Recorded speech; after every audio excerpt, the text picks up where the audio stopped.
My name is Logan Cooper, and back in 2022, I took my trusty RV to Canyonlands National Park in Utah to get away from it all. I've always been more comfortable navigating back roads than office politics, which might explain why my career as a freelance photographer has more free than Lance in it. So there I was, chasing the horizon with nothing but red rocks and open skies ahead. The road was my canvas, and I was ready to paint with the colors of the desert sunset. I'd packed enough canned beans and bad coffee to last a week, longer if I could tolerate my own cooking. As I rolled into a secluded spot near the edge of a mesa, I couldn't help but chuckle at a sign I read, "No outlet." Story of my life, I thought. Setting up camp was a breeze. I parked the RV facing west to catch the evening light and set out a chair to soak in the view.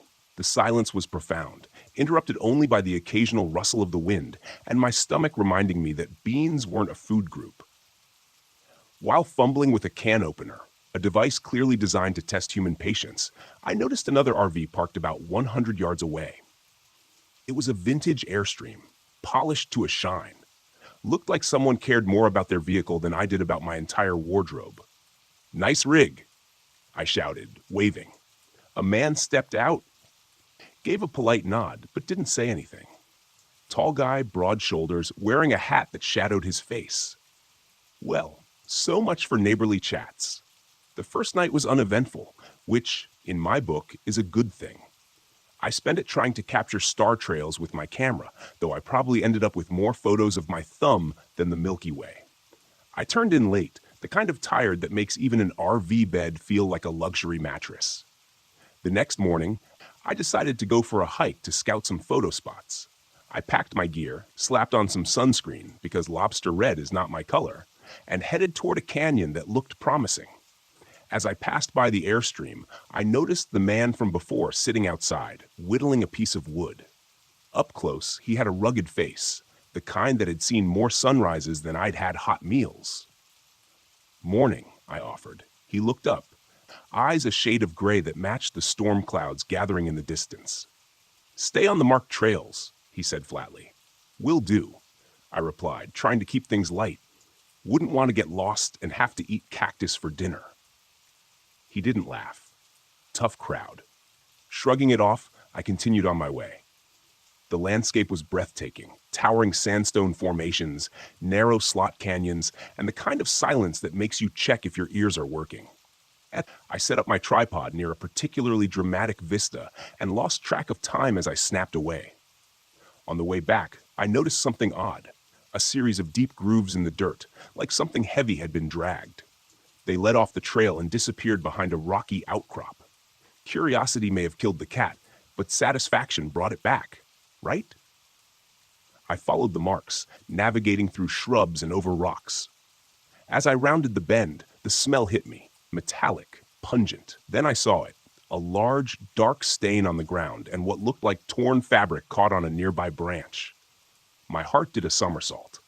This wasn't the scenic detour I signed up for. I snapped a few photos, not out of morbid fascination, but instinct. Evidence, I told myself. Maybe someone's injured and needs help. Heading back to the main trail, I nearly jumped out of my skin when I heard footsteps behind me. It was the man from the Airstream. "You're off the trail," he said, his voice devoid of warmth. "Yeah, sorry. I thought I saw something. You shouldn't be here." He stepped closer, and I noticed a dark smudge on his sleeve. "Is that paint?" I asked, pointing. He glanced down. "Had an accident." "Right. Well, I'll just get back then." I tried to move past him, but he blocked my path. "Delete the photos," he demanded. "Excuse me? You took pictures. Delete them." Alarm bells rang louder than a Monday morning alarm clock. "They're just landscapes," I lied. He reached into his pocket, and I caught a glimpse of something metallic. This was officially above my pay grade.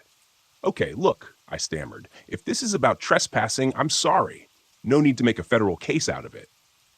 "Delete the photos," he repeated, stepping closer. I weighed my options, comply or make a run for it. Given that my cardio was limited to sprinting for the microwave before my popcorn burned, running wasn't ideal. "Fine," I said, pulling out my camera. I fumbled with the settings, pretending to navigate to the delete menu. In a split second, I swung the camera up and blinded him with a flash, then took off like a rabbit on espresso. Behind me, I heard a curse and the sound of pursuit. Adrenaline is a funny thing. It turns out when you're running for your life, you discover muscles you didn't know you had. I zigzagged through the terrain, hoping to lose him among the rocks. My RV wasn't far. I just had to make it there. Bursting into the clearing, I risked a glance back. He was nowhere in sight.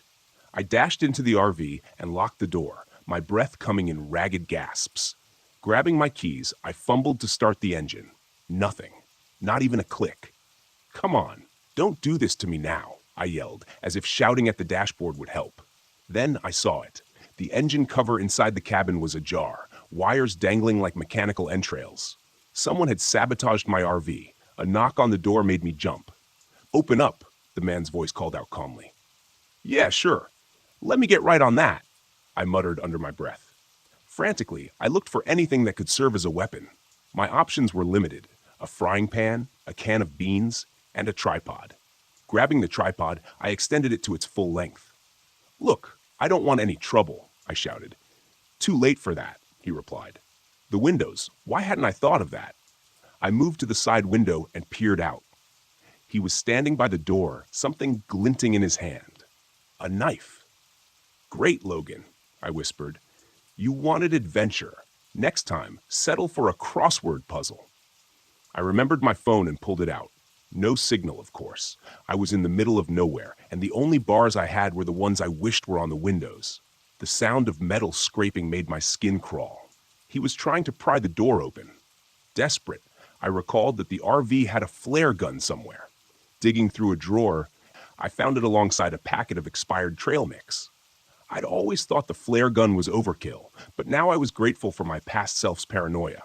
I positioned myself near the door, flare gun in one hand, tripod in the other. The door creaked as it gave way. He stepped inside, eyes scanning the interior. "Last chance," he said softly. Funny, I was about to tell him the same thing.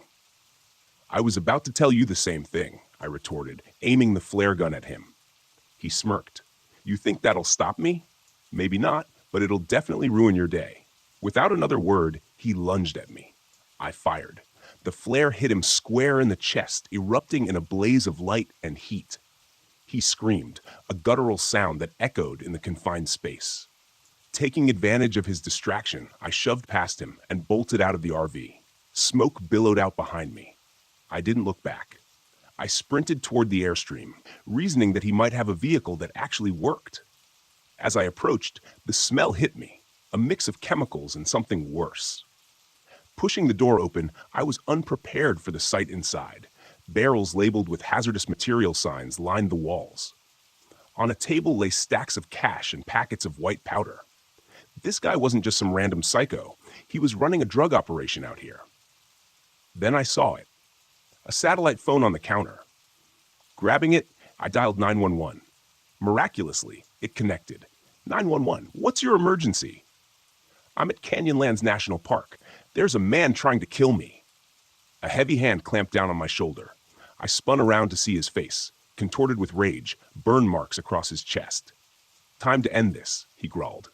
He swung the knife, and I barely dodged, stumbling backward into the table. My hand landed on something cold, a wrench. Without thinking, I swung it upward, connecting with his jaw. He staggered, but didn't go down. We grappled, knocking over barrels and scattering cash like confetti at a nightmare birthday party. He was strong, but adrenaline fueled my desperation. I managed to push him back against the shelf, which teetered and collapsed, burying him under containers. Not waiting to see if that held him, I bolted out of the airstream. In the distance, I heard sirens. Bless those park rangers and their prompt response times. I ran toward the sound, waving my arms like a madman.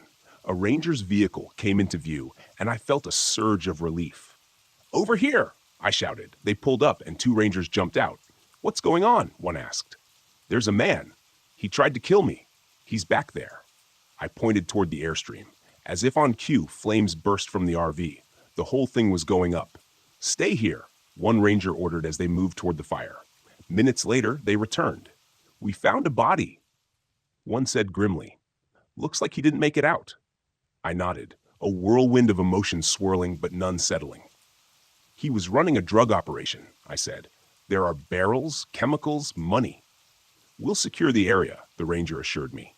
You're lucky to be alive. Story of my life, I said with a weak smile. Luck and a questionable sense of adventure. They took my statement, and as the adrenaline faded, exhaustion took over. They offered me a ride back to the nearest station. As we drove away, I couldn't help but think about how a quest for solitude had turned into a fight for survival. Later, I learned his name was Victor Delgado, a former chemist turned drug manufacturer. He'd been using the remote areas of the park to cook meth, staying under the radar. Anyone who stumbled upon his operation didn't live to tell the tale. Well, almost anyone. I guess sometimes being in the wrong place at the wrong time makes for a heck of a story, just not one I plan to share on my next camping trip.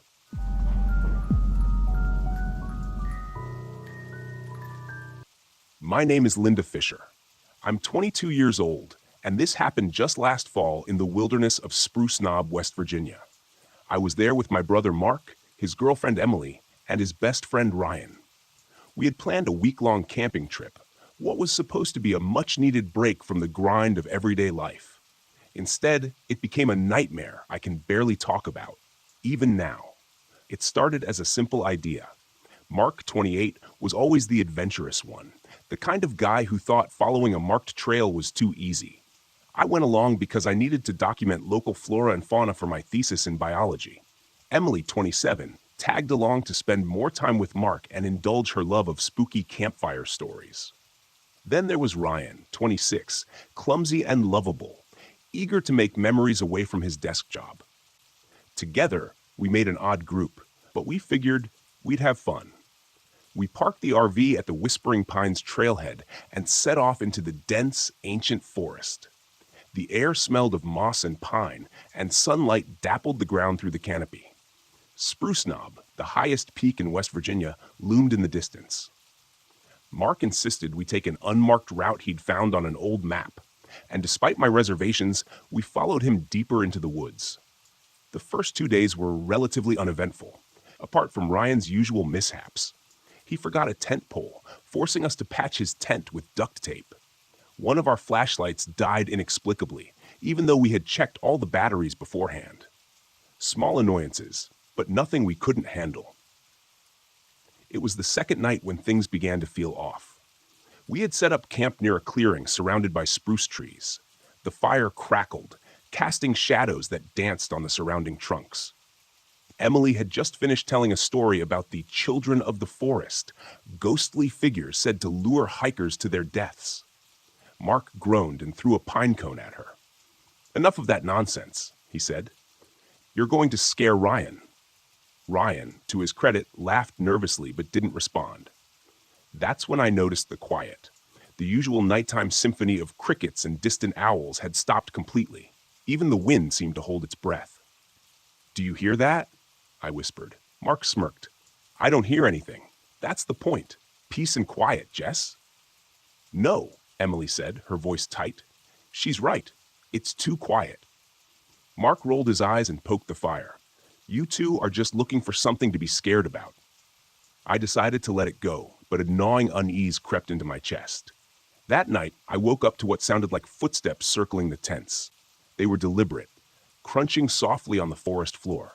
I held my breath, listening, my heart pounding. "Linda," a voice whispered. It sounded like Mark. I unzipped my tent slowly, peeking out. The fire had burned down to embers, casting a faint glow. Just beyond the light, I saw Mark's silhouette standing by the trees. "What are you doing?" I hissed. He didn't respond. "Mark?" The figure turned and walked into the woods. My first thought was that he was sleepwalking. Grabbing my flashlight, I stepped out and followed. But when I reached the spot where I'd seen him, he was gone. There were no footprints in the dirt. When I got back to the tents, Mark was snoring loudly inside his. The next morning, I told the group what I'd seen. Mark laughed it off. "You were dreaming," he said. "Too many ghost stories from Emily." "I wasn't dreaming," I snapped. "I know what I saw." Ryan looked uneasy but didn't say anything. Emily just stared at the ground. We packed up and continued hiking, but the atmosphere had changed. Mark's confidence began to grate on me. Emily kept glancing over her shoulder, and Ryan's usual jokes dried up. Around midday, we stumbled upon something strange, a set of tracks in the dirt. They looked human but larger, with elongated toes and claw marks at the tips. "What kind of animal leaves tracks like that?" I asked. Mark crouched down, frowning. "Probably a bear with a weird gait." "Bears don't have claws like that," Emily said, her voice trembling. Mark shrugged. "Then maybe Bigfoot. Relax." But I couldn't relax. The tracks led straight toward our intended campsite. That night was worse. We built a larger fire and sat close to it, as though the flames could ward off whatever was out there. Mark and Emily argued about whether we should turn back. Ryan stayed quiet, staring into the fire like it held answers. Then the laughter started. It was faint at first, like children playing hide and seek in the distance. But it grew louder, circling our camp. "Who's there?" Mark shouted, grabbing his flashlight. The beam flickered and went out. He smacked it against his palm, but it stayed dead. "Linda," the voice was back, soft and lilting. But this time, it wasn't alone. It was joined by Emily's voice, then Ryan's, all of them calling my name. "Stay by the fire," Emily whispered, clutching my arm. "Don't leave the firelight." Mark ignored her and stepped into the darkness. "Mark, no," I shouted. He disappeared into the trees. We waited, calling for him, but he didn't answer. Then we saw him stumble back into the light. His face was pale, his eyes wide. "It's not human," he said, his voice shaking. Before we could ask what he meant, the creature emerged. It stood just beyond the firelight, its form shifting and flickering like a mirage. One moment, it looked like Mark, then Emily, then me. Its face stretched into an unnatural grin, its glowing yellow eyes fixed on us. Emily screamed. Ryan fell backward, scrambling away from the fire. "Salt!" Emily shouted suddenly. "We need salt!" I remembered the packets we'd brought for meals.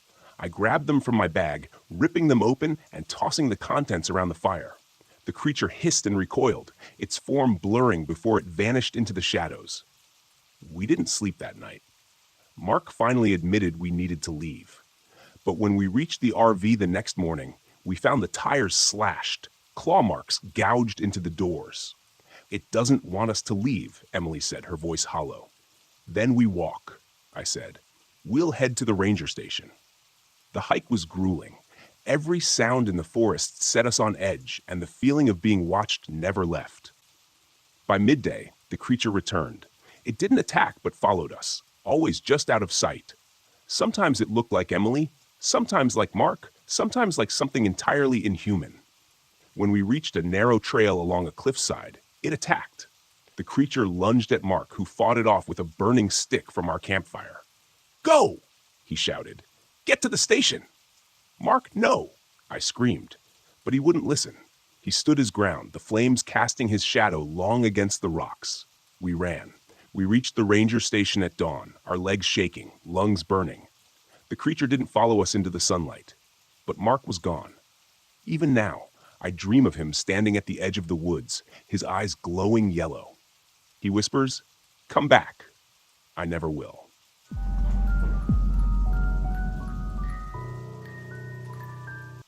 The forest around me was too quiet.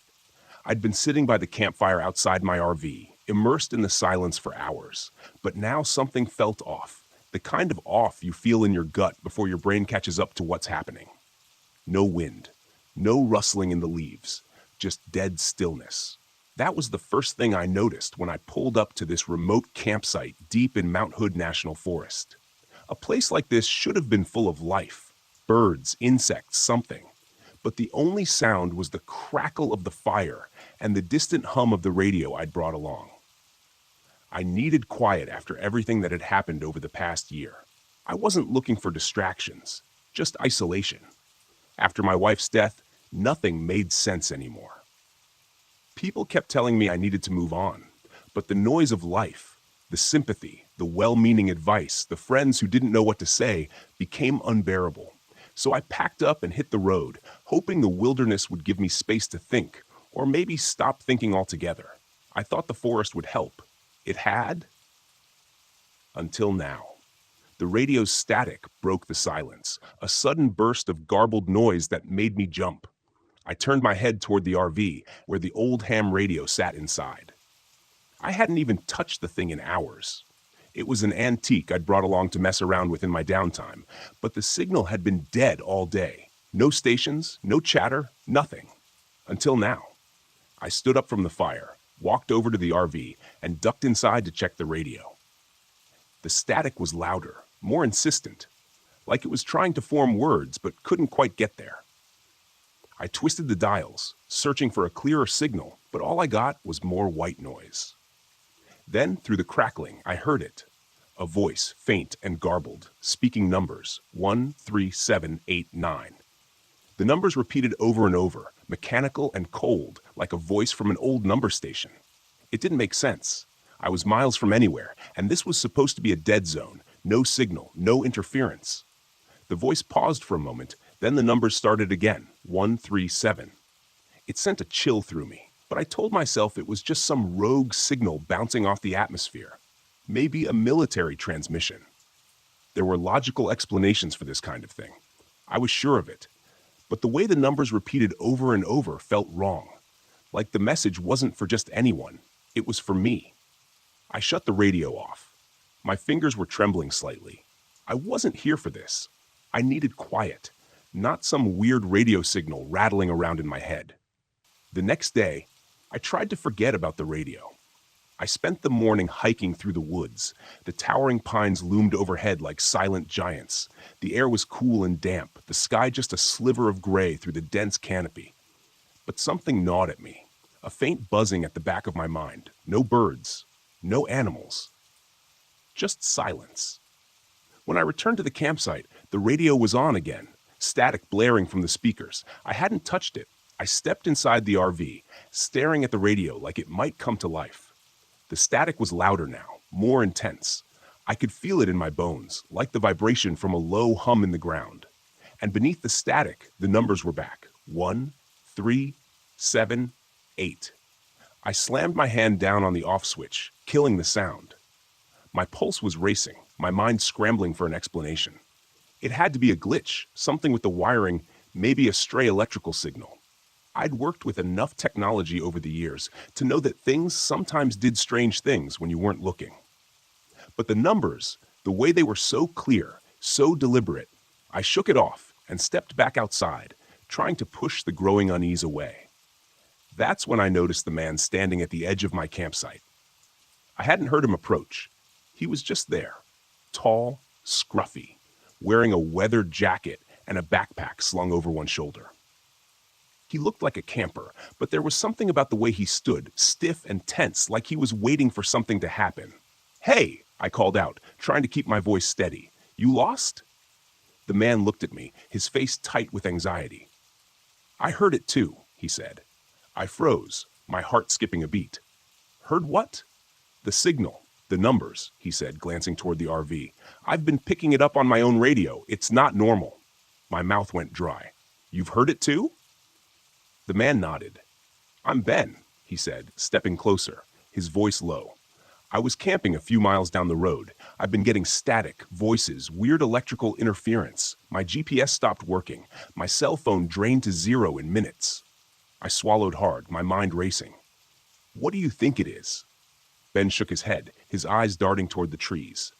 "I don't know, but it's not natural. The way the signal moves, it's like it's getting closer." I didn't know how to respond to that.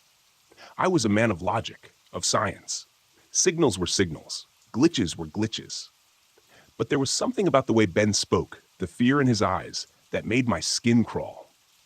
That night, the radio came to life again.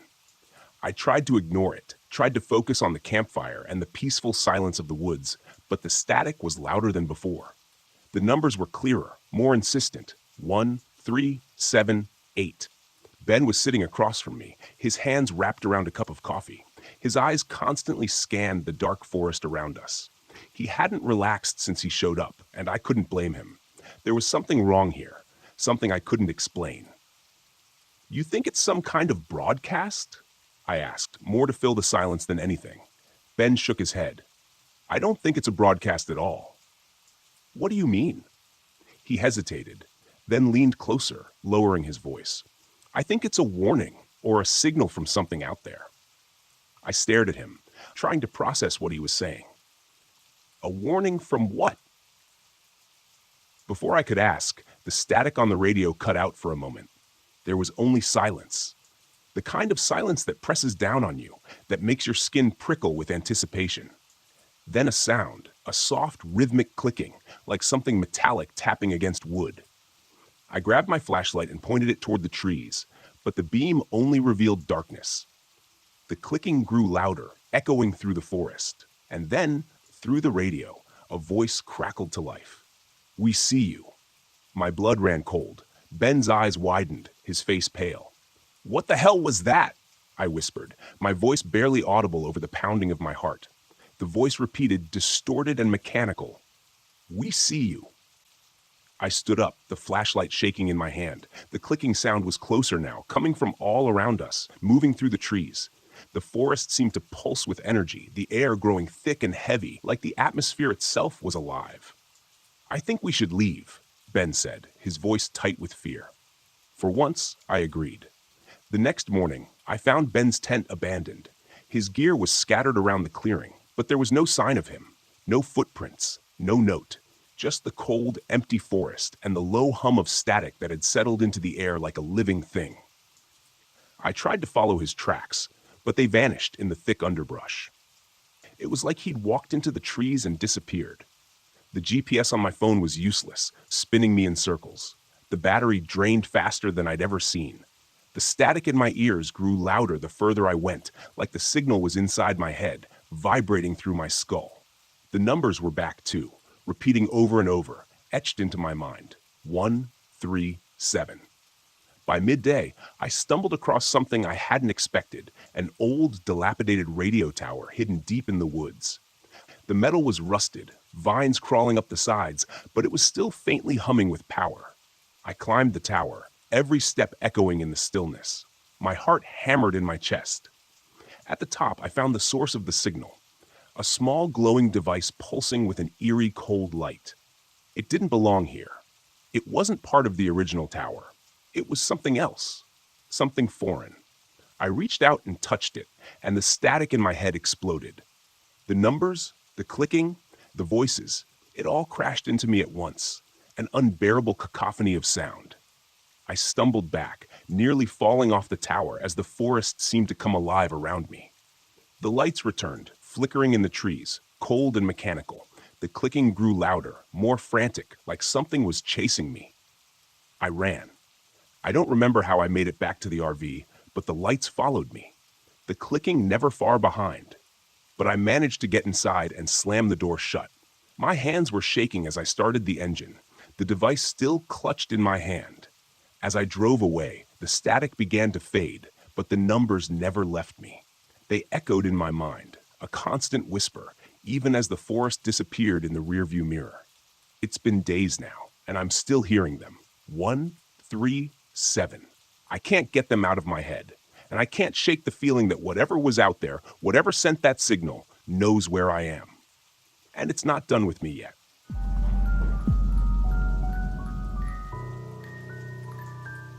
My name's Harold Adams, and this happened back in 2006 on the coast near Cannon Beach, Oregon. I had just bought an old RV and thought it'd be a good idea to break it in with a solo camping trip. I had this job back in Eugene at a car repair shop, and it didn't pay great, so buying that RV was the best and dumbest thing I'd done in years.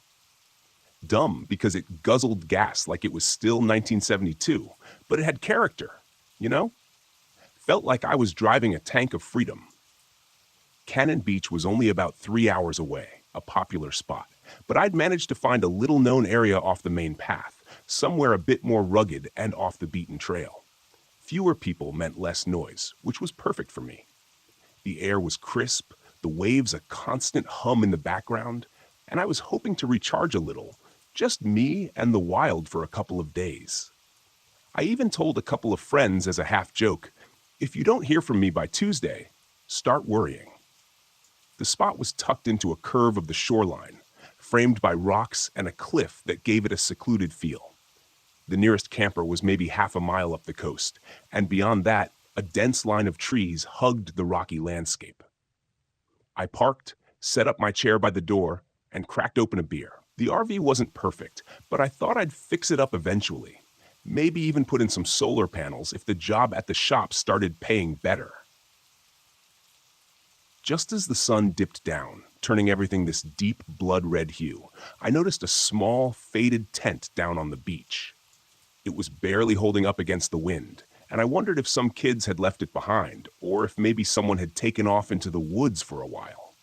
But the tent looked too worn, as if it had been abandoned for longer than just a night or two. My curiosity got the better of me, so I took a stroll, sand sticking to my boots, and made my way over. The tent flap was open, and it looked like someone had dumped a couple of sleeping bags and a backpack inside. But it wasn't just any sleeping bag. It looked like someone had tried tearing into it with a knife.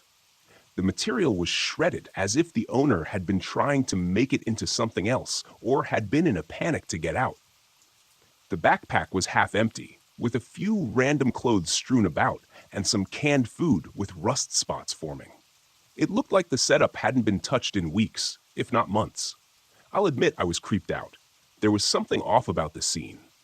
Too quiet, as if it had been frozen in time, and just left there, like the remnants of some weird ritual.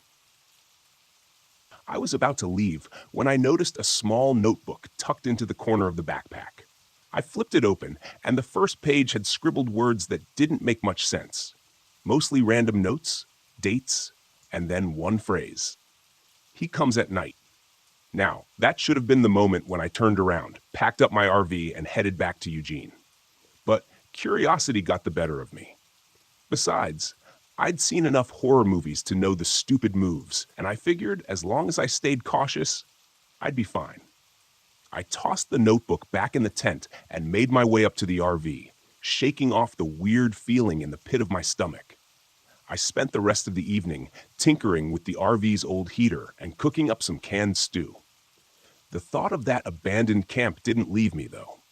It hung around, itching at the back of my mind.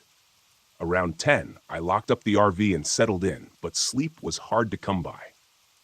The ocean's rhythm usually had this calming effect, but tonight it sounded distant, hollow. Around midnight, I was jolted awake by a thudding sound. It was faint at first, like something tapping on metal. My first thought was that it was a branch from a tree hitting the RV, but there weren't any trees that close. I reached for my flashlight, switched it on, and swept the beam across the small cabin. Nothing seemed out of place, but the thudding continued, steady, almost like it was getting closer. I got out of bed, my heart thumping harder than I'd like to admit. Grabbing the flashlight tighter, I crept to the door and listened. The night was still, save for the distant rush of waves. But there it was again, a soft, deliberate tapping right against the back of the RV. I took a deep breath, swung the door open, and stepped outside. The flashlight beam cut through the darkness, and that's when I saw him. He was crouched down by the back of the RV, running his fingers along the bumper, almost like he was inspecting it. He was a big guy, tall and bony, with a shock of messy gray hair and clothes that looked like they hadn't been washed in months. His face was gaunt, sunken in, like he'd been out here a lot longer than anyone should be. I froze, unsure of whether to shout or stay quiet. But before I could decide, he looked up, locking onto me with this hollow, distant stare. He didn't say anything, just straightened up, his frame towering in the flashlight's beam. And then he smiled. This twisted, almost mocking grin sent a chill straight through me. "Nice RV you got there," he finally said, his voice dry and cracked. "Looks like it could use some work." I managed to force a laugh, something weak to break the tension, and told him I was just here for a couple of days. He tilted his head, still grinning, and took a step closer. I could see that his hands were smeared with something dark, dirt, I hoped, though it didn't quite look like it. "You should leave," he muttered, more to himself than to me, as he ran his hand along the edge of the RV, almost possessively. "It's a bad place to stay the night. Folks around here, they don't take kindly to strangers." I didn't wait to find out what he meant. I muttered something about packing up soon and started backing away, keeping the flashlight on him. He didn't follow, just stood there watching as I climbed back into the RV and locked the door behind me. My pulse was racing, my mind buzzing with thoughts of what I'd just seen. I had planned to stay a couple more nights, but that guy had thrown every bit of relaxation I'd hoped for out the window. I sat up for the next few hours, just listening, clutching the only weapon I had, a rusted old wrench I'd been meaning to replace. Every creak and rustle outside felt magnified, like he was still out there, circling, waiting. Finally, exhaustion won out, and I drifted into a restless sleep. It couldn't have been more than an hour later when I woke up to a scratching sound. This time, it was coming from the door, a faint scraping noise like someone running a blade along the metal. My heart dropped, and I gripped the wrench tighter, barely breathing. The scratching stopped, and then there was a low whisper. My blood ran cold as I heard the man's voice, soft and chilling, right outside the door. "Let me in, buddy.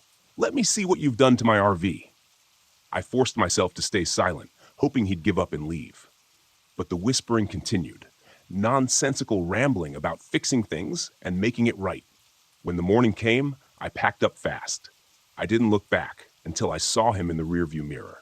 He was standing at the edge of the trees, grinning that twisted grin, his hands still stained. I sold the RV the next day. Never went back to Cannon Beach. Never camped alone again. And sometimes on quiet nights, I still wonder if he's out there, waiting.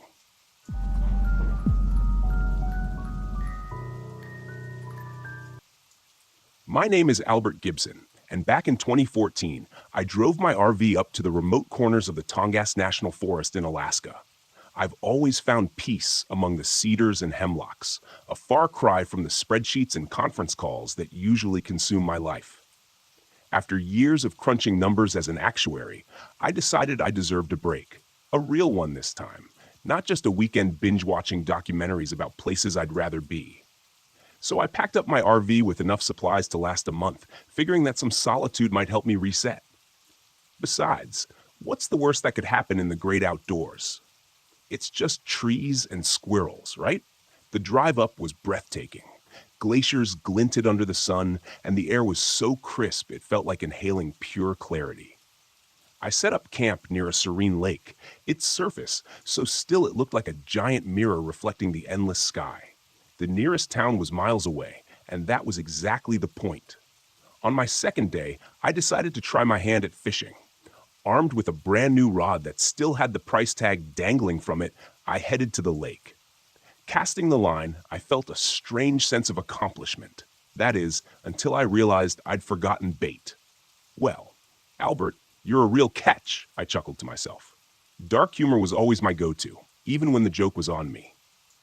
As the sun began to dip, painting the sky with hues of orange and purple, I heard rustling from the tree line. Probably just a deer, or maybe a particularly clumsy squirrel. Ignoring it, I continued my futile fishing attempt. The rustling grew louder, and curiosity got the better of me. I turned around, half expecting to see some wildlife ready to mock my angling skills. Instead, I saw a man emerging from the shadows. He was tall and lean, wearing a tattered flannel shirt and jeans stained with what looked like mud, or something else. His beard was unkempt, and his eyes had a wild glint to them. "Evening," he rasped. "Hey there," I replied, trying to sound casual while every instinct screamed at me to be on guard. "Beautiful night, isn't it?" He didn't answer, just stared at me for an uncomfortably long time. "You alone out here?" he finally asked. "Just me and the fish that refused to be caught," I said with a weak laugh. "You from around here?" He took a few steps closer. "You could say that. These woods have been my home for as long as I can remember. Must know all the best spots then? Any tips for a novice fisherman?" I was aiming for friendly banter, but his demeanor was as cold as the Alaskan ice. He smirked. "Sometimes it's not about catching fish. Sometimes it's about not being caught yourself." "That's one way to look at it," I mumbled. "Well, I should probably head back to my RV before it gets too dark." He nodded slowly. "Smart move. Nights can get dangerous around here." I gathered my things and made a brisk walk back to the campsite, feeling his gaze piercing the back of my head the entire way. Back at the RV, I locked the doors and windows, a sudden urgency gripping me. Maybe isolation wasn't all it was cracked up to be. That night, sleep evaded me. Every creak of the RV seemed amplified.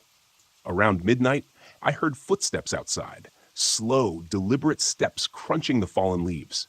Peering through the small window, I saw nothing but darkness. Then a whisper echoed, barely audible but unmistakable. Albert. My heart pounded. How did he know my name? I was sure I hadn't mentioned it. Grabbing the nearest thing that could serve as a weapon, a cast-iron skillet, I stood by the door, muscles tense. Minutes passed, and the footsteps faded away. Maybe it was just my mind playing tricks. After all, solitude can do that, right? I convinced myself it was the wind and finally drifted into a restless sleep. The next morning, I decided to move camp. As I packed up, I noticed something chilling. Footprints circling the RV. They were deep and erratic, as if someone had been pacing all night. A shiver ran down my spine. Diving further into the forest, I found a new spot near a flowing river. The sound of the water was soothing, and I felt a bit more at ease. Determined not to let one odd encounter ruin my trip, I went for a hike, taking in the majestic beauty around me. About an hour into the trail, I stumbled upon an old, dilapidated cabin. Curiosity nudged me forward. The door was ajar, and the interior was as grim as you'd expect. Rusted tools, a rickety table, and walls adorned with deep scratch marks. Then I saw it, a bulletin board plastered with newspaper clippings. Stepping closer, I read the headlines. Missing hikers baffle authorities. Unsolved murders plague Tongass Forest. Local man suspected but never charged. Beneath the clippings were photographs, candid shots of people who, judging by the dates, had vanished over the past decade. My blood ran cold when I saw a freshly pinned photo of me fishing by the lake. A floorboard creaked behind me. Spinning around, skillet raised, I faced the man from last night. "I see you found my little gallery," he said, a sinister grin spreading across his face. "What is this?" I demanded, trying to keep my voice steady. "Memories," he replied. "Trophies of my time spent with visitors like you." I edged toward the door, but he blocked my path. Now. Leaving so soon? We haven't even started." Without thinking, I swung the skillet. It connected with his shoulder, and he let out a grunt, not of pain, but of amusement. "Feisty one, aren't you?" He lunged at me, and we both crashed onto the splintered floor. The skillet slipped from my grasp. His hands wrapped around my throat, his grip tightening. Spots danced before my eyes as I struggled beneath his weight. Desperate, my fingers searched the floor until they closed around a shard of glass from a broken picture frame. Summoning every ounce of strength, I drove it into his arm. He howled, recoiling just enough for me to shove him off. Gasping for air, I scrambled to my feet and bolted out the door. The dense forest that once felt like a sanctuary now seemed like a maze designed to trap me. Branches tore at my clothes as I raced through the underbrush. Behind me, his footsteps pounded, getting closer. "You can't run forever," he shouted. "Watch me," I yelled back, adrenaline fueling my escape. Bursting into a clearing, I spotted another RV parked near a makeshift campsite. 2 hikers were preparing lunch, oblivious to the chaos unfolding. "Help! He's trying to kill me," I screamed. They looked up, confusion turning to alarm as they saw the blood on my neck and the terror in my eyes. One of them, a burly man with a thick beard, stood up. "What the hell is going on?" Before I could answer, the maniac emerged from the trees. "He's crazy," I shouted. "He's killed people." The burly man squared his shoulders. "Buddy, you need to back off," the killer sneered. "This doesn't concern you." "Like hell it doesn't," the second hiker, a woman with sharp eyes, said as she reached into their RV and pulled out a flare gun. "Leave now, or we'll make you." For a moment, the killer assessed the situation. Then, with a twisted smile, he retreated into the woods. "This isn't over, Albert," he called out before disappearing among the trees. My knees buckled, and I collapsed to the ground. The couple rushed over. "You're safe now," the woman assured me. "Let's get you inside and clean you up." Inside their RV, I recounted everything between gulps of water. They introduced themselves as Victor and Elena, seasoned campers who had been exploring the Alaskan wilderness for years. "We've heard rumors about people going missing," Victor said grimly, "but we never thought." "We need to contact the authorities," Alina insisted. "There's no signal out here," Victor replied. "We'll have to drive to the nearest ranger station." A sudden thud against the side of the RV silenced us. The window shattered as rocks came crashing through. "He's back!" I shouted. Victor grabbed a hunting knife from his pack. "Stay here," he ordered. "Are you insane?" Alina hissed. "We need to stay together." Another rock smashed through, narrowly missing Alina's head. "We can't just sit here," Victor argued. "He's trying to flush us out." I realized we needed to make a run for it. Gathering what we could, we dashed out of the RV and headed toward Victor and Elena's truck. As we ran, the killer appeared, brandishing an axe with bloodstains that hinted at its grim history. He charged at us, and Victor met him head-on. The two grappled, the axe swinging dangerously close. "Go!" Victor shouted at us. Alina hesitated. "I'm not leaving you." "Elena, we have to help him," I urged. She nodded, and together we searched for anything that could tip the scales. Spotting a fallen branch, I picked it up and swung at the killer, striking his back. He stumbled, giving Victor the opening he needed to plunge the knife into the attacker's side. The killer let out an agonized scream but didn't go down. Instead, he turned his fury toward me. Before he could advance, Elena fired the flare gun.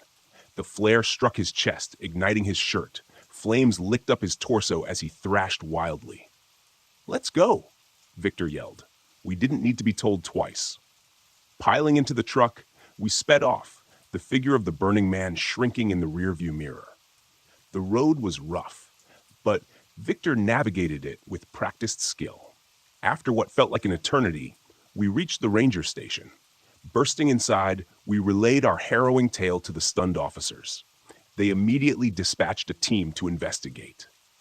Days later, the authorities confirmed our account. They found the charred remains of the cabin and unearthed shallow graves nearby, each containing the remains of missing hikers and campers. The media dubbed the killer the Tongass Phantom, a predator who had eluded capture for years.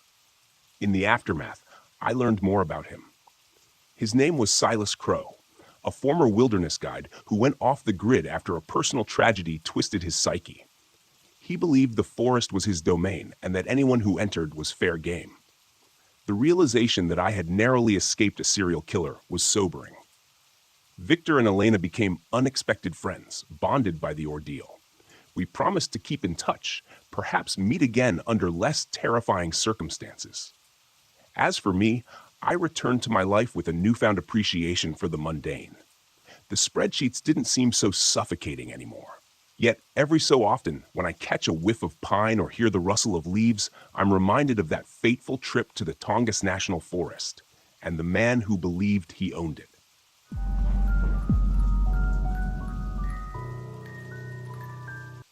My name is Amber Janis, and I'm 33 years old. This happened last October when I decided to camp alone at Smoke Hollow, a remote site near the Greenbrier River in West Virginia. I thought it would be a quiet, picturesque trip, a chance to photograph the eerie beauty of an old settlement long forgotten by time. Instead, I barely made it out alive. The idea came to me while scrolling through an article about abandoned places. Smoke Hollow was once a bustling logging village in the late 1800s, but in the early 1900s, its population vanished under mysterious circumstances. All that remained were the ruins of a few homes and a cemetery overgrown with moss and wild ivy. Local legends spoke of ghostly wails echoing through the hollow at night, but I figured those were just stories meant to scare off tourists. I was drawn to the place because it sounded like the perfect subject for my blog, Forgotten Trails. After my divorce, exploring remote and spooky locations became my therapy. Documenting these places filled the empty hours, gave me purpose. I wasn't afraid of being alone. I welcomed it. At least, that's what I told myself.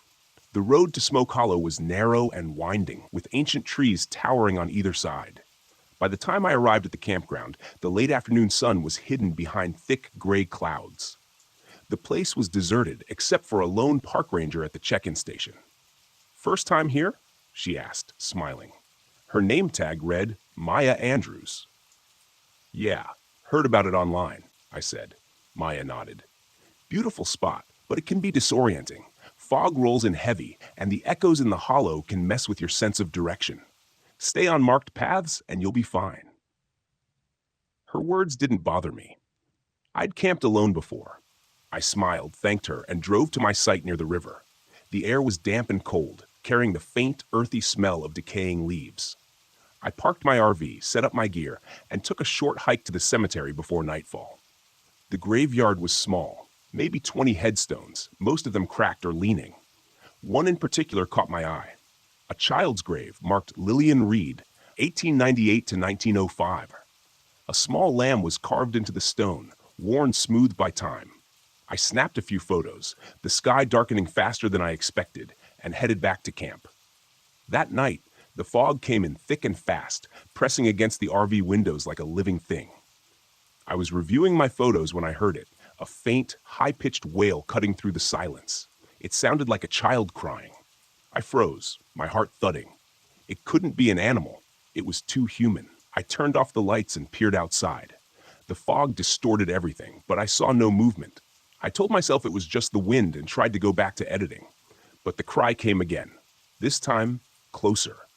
I grabbed my flashlight and stepped outside, shivering in the cold. "Hello?" I called, my voice swallowed by the mist. "Is someone there?" Nothing, just the river gurgling faintly in the distance. Still, I couldn't shake the feeling that I was being watched. When I went back inside, I locked the door and pulled the blinds shut. It was a long time before I fell asleep. The next morning, I found wet handprints on my RV windows. Small ones, like a child's. My stomach churned. The fog had cleared, leaving the woods damp and muddy, but there were no tracks around the RV, no signs that anyone had been there. Shaking off the unease, I decided to head back to the cemetery. It was brighter in the daylight, though the thick canopy still gave the place a shadowy quality. That's when I noticed something I hadn't seen before, a journal, lying partially buried beneath a toppled tombstone. Curiosity got the better of me. I brushed off the dirt and opened it. The faded handwriting belonged to someone named Eleanor Reed, likely the mother of the child whose grave I'd seen. The entries were ordinary at first, mentioning chores and weather. But near the end, they took a darker turn. One passage stuck with me. Lillian hears them at night, the crying children. I thought she was dreaming, but now I hear them too. We must leave, but the forest won't let us go. My hands trembled as I closed the journal. It was just an old story, I told myself, a grieving mother's imagination. Still, I couldn't shake the feeling that something was deeply wrong with this place. That night, the crying returned, louder, more insistent. I stayed inside, clutching my flashlight. The sound circled the RV, as if whoever, or whatever, it was wanted me to follow. I fought the urge to look. Then the generator failed, plunging me into complete darkness. I scrambled for my backup lantern, fumbling with the switch. When it flickered to life, I saw them. Small, wet footprints, leading from the door to the far corner of the RV. My breath caught. The crying had stopped, replaced by faint, rapid tapping on the windows. "Go away," I whispered, backing into a corner. The tapping grew louder, frantic. Then silence. And somehow, that was worse.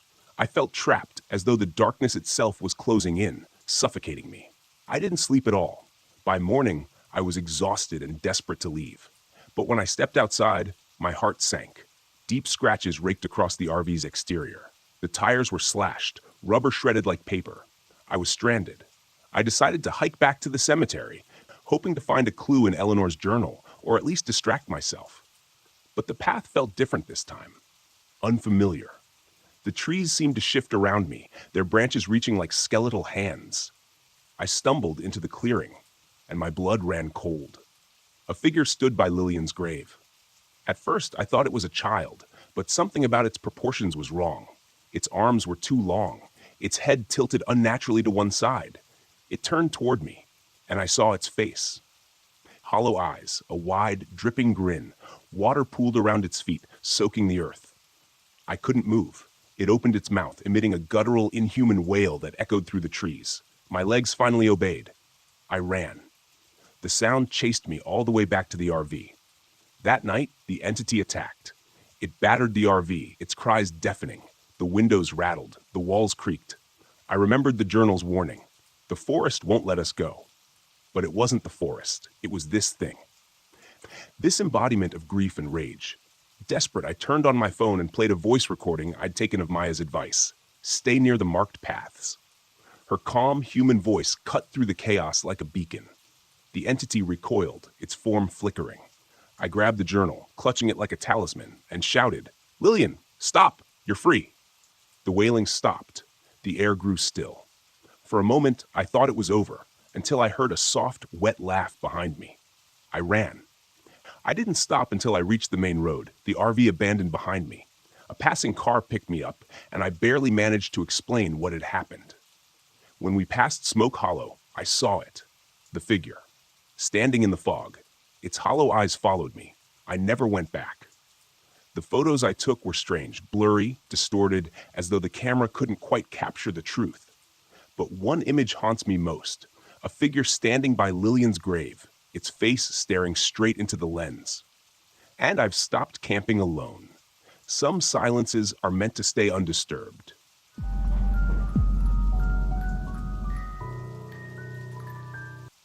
My name's Russell Hunter, and this happened to me in 2022 at Lassen Volcanic National Park in California. I was just taking some time to myself after my divorce, figuring some fresh air and a quiet place might clear my head. Even though an RV trip wasn't exactly my go-to, I had no idea what I was getting myself into. I pulled up near a trailhead by Lake Helen, a remote spot with only the sound of boiling mud pits and the occasional hiss from a feral animal somewhere off in the distance. I was all set to spend a quiet night out here, far from anyone I knew, and with no cell service to pester me about work. Little did I know, some alone time would be the last thing I needed. The first hint of trouble started around dusk. I was setting up a little campfire, planning to roast a few marshmallows and call it an early night.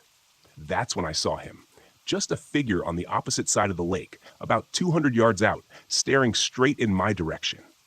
He was a guy in worn-out denim overalls, no shirt, and a hat that looked like it had been through more than one rainstorm. Nothing too strange at first, just a camper a little farther off. But he didn't move for a good 10 minutes. He stood there, hands hanging at his sides, and just watched. I yelled out, "Hello." Friendly enough, right? No response. Not a wave, not a nod, not even a turn of his head. He just kept staring, frozen, like he was posing for a creepy statue commission. Feeling a chill, not from the cold, but something else, I picked up my marshmallow stick and muttered to myself about minding my own business. Darkness fell, and the figure faded into the night. I convinced myself he was probably just another camper or a lost hiker who thought better of bothering someone in an RV. Maybe he went back to wherever he'd set up his tent. Maybe he didn't, and maybe I didn't want to know. I woke up around midnight to a sound. Something tapping against the side of my RV. Tap, tap, tap. Not loud, but persistent. My heart went from 0 to 100 real quick. I grabbed the flashlight, climbed down from the bed, and tiptoed to the door. My first thought? A raccoon. Or maybe a tree branch scraping the side in the wind. But I'd parked clear of any trees. "Who's there?" I called out, almost hoping for no answer. Silence. The tapping stopped, leaving an even eerier stillness. I thought maybe I'd imagined it, but I kept the flashlight on, just in case. I managed to fall back asleep, more out of exhaustion than comfort. Until I heard footsteps, circling the RV. Around 3 a.m., slow, deliberate footsteps, crunching against the gravel, like whoever it was knew exactly how to keep me on edge. I held my breath, lying there in the dark, pretending I couldn't hear anything, hoping the person or thing would go away. The footsteps stopped, right outside my window, and then I heard breathing, heavy, wet, and wheezy, as if this person had just run a marathon. I couldn't help it. I glanced through the blinds, careful not to make a sound. What I saw still makes my skin crawl. It was the man in the overalls, staring at the window, as if he knew exactly where I was hiding. His face was too close to the glass, his expression unreadable, like he was lost in thought, or just waiting. I stayed as still as I could, trying to be invisible. My mind raced through options: drive off, shout for help, or sit in silence and pray he'd leave. Then he turned abruptly and began circling the RV again. I heard the crunch of his boots moving around, getting closer to the door. At this point, I felt I had no choice. I grabbed my keys, jumped into the driver's seat, and started the engine. The headlights flashed on, and in that brief moment, I saw him, standing directly in front of the RV, blocking my path. He had this expression, a mix of anger and amusement, like he was daring me to do something stupid. "Move," I shouted, leaning on the horn. He just grinned. His teeth caught the light in a way that was too chilling to be accidental. Then he held up something, a battered old hunting knife. I didn't need a clearer signal. I slammed on the gas, praying he'd step aside. He did, at the very last second, stumbling backward with a scowl. I didn't look back. I kept going, my heart pounding like it would beat out of my chest. I got out of there, drove to the nearest ranger station, and explained what had happened. The ranger, a calm, seasoned-looking guy, didn't look as surprised as I'd hoped. He told me a story about an old hermit named Clyde, a local who had supposedly disappeared a few years ago after some kind of family tragedy. Rumor had it, he was living rough in the wilderness, rarely bothering campers, but enough to make people nervous when he did. "Clyde," I muttered, running the name through my mind. It fit. There was something off, something crazed about the way he looked at me, as if he was caught between different worlds. After making sure I was all right, the ranger said he'd look into it, but his calm demeanor didn't settle my nerves. He seemed more resigned than anything, like he'd dealt with Clyde's disturbances before and didn't expect anything to change. As if Clyde had become part of the scenery, just as much as the boiling mud pits and sulfurous springs. Days later, back home, I couldn't shake what happened. A few online searches turned up stories, unconfirmed but chilling enough, of campers who'd gone missing, only to have their bodies found weeks later in the woods, each with strange markings cut into their arms. None of these stories made it to the news. Too far-fetched, or maybe just too unsettling for anyone to confirm. I found a police sketch. It looked almost exactly like Clyde, described as the loner, someone who knew the land better than anyone else. He had become something of a legend among the locals, a cautionary tale for campers venturing too far from the beaten path. That's when I read a line that brought everything crashing down on me. Some say he carves those who stray into his territory, leaving a mark only those who dare to cross him ever see. For all the comfort I took in the fact that I'd survived the night, I could still feel Clyde's eyes on me. That grin, etched in my memory, the glint of the knife, and the sense that I'd gotten too close to something best left alone.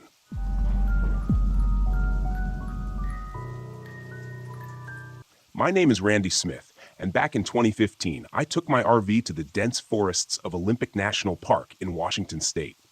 After 15 years of juggling numbers as an accountant, I figured it was time to exchange spreadsheets for pine trees.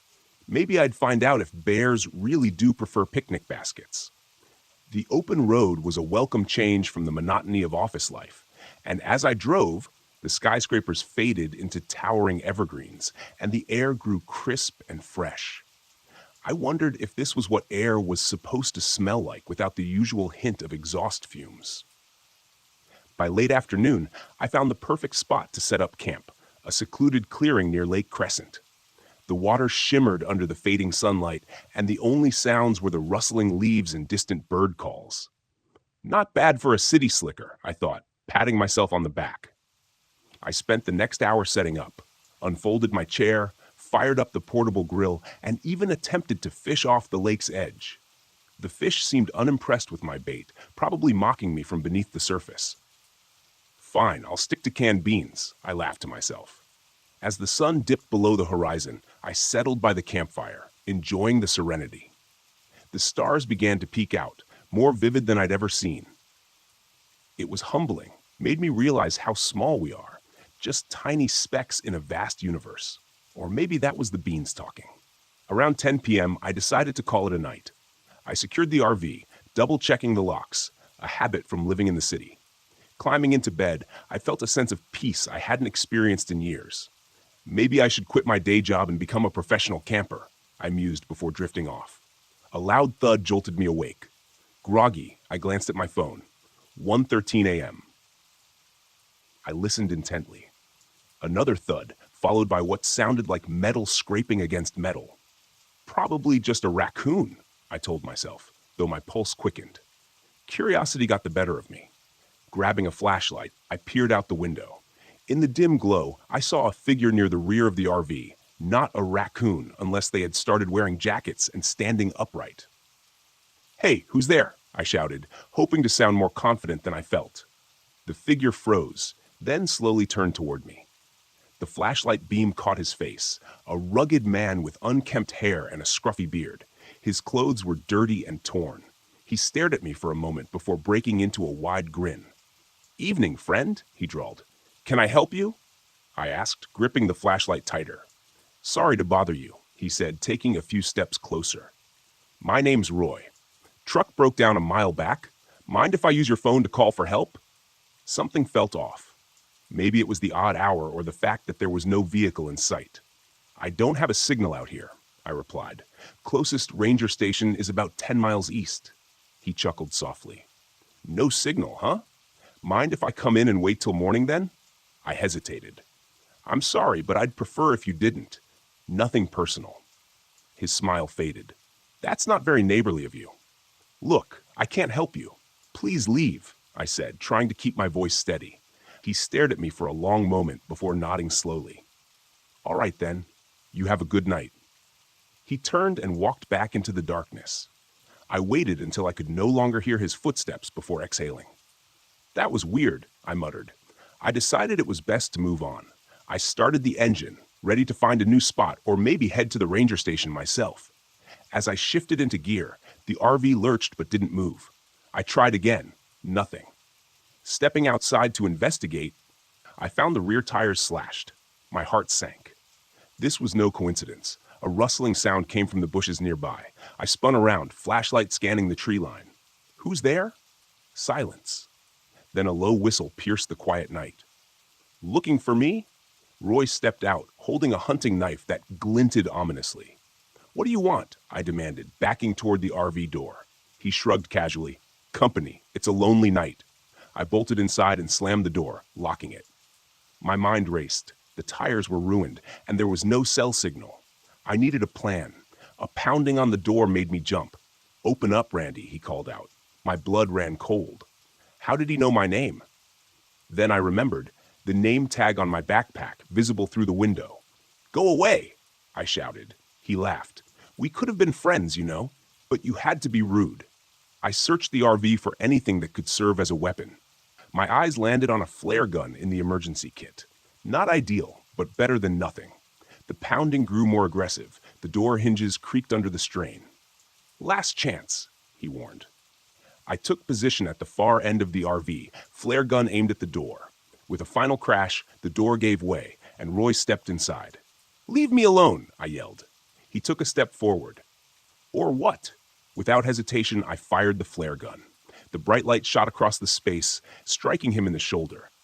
He screamed as his shirt caught fire, stumbling backward out of the RV. Seizing the moment, I grabbed my keys and prayed the engine would cooperate. The RV groaned but moved, slowly forward, riding on the rims. I steered onto the main road, the metal screeching against the asphalt. In the rearview mirror, I saw Roy extinguishing the flames, his face twisted in rage.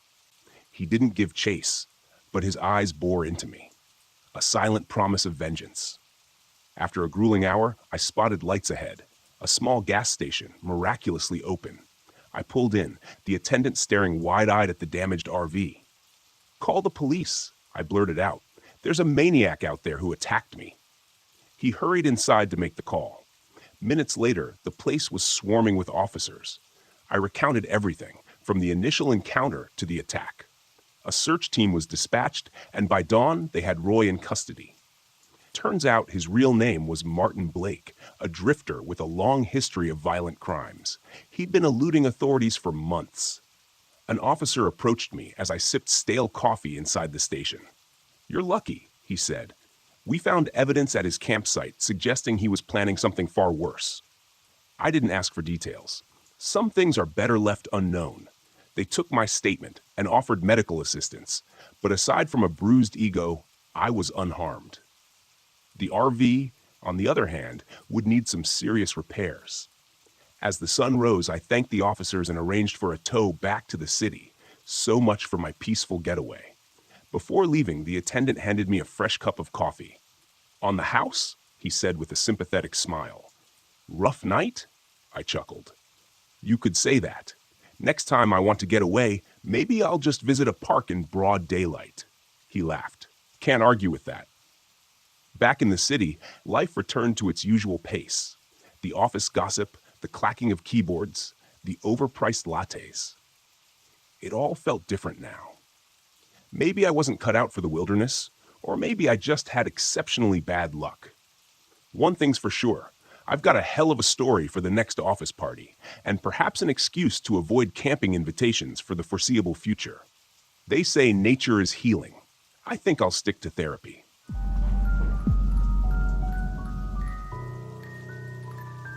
My name is Harold Adams. I'm 32, a retired firefighter, and this happened in Seneca Creek backcountry, West Virginia, a year after I lost my wife, Emily. I had planned the trip hoping to find peace or at least distraction in nature. What I found was something I can never forget.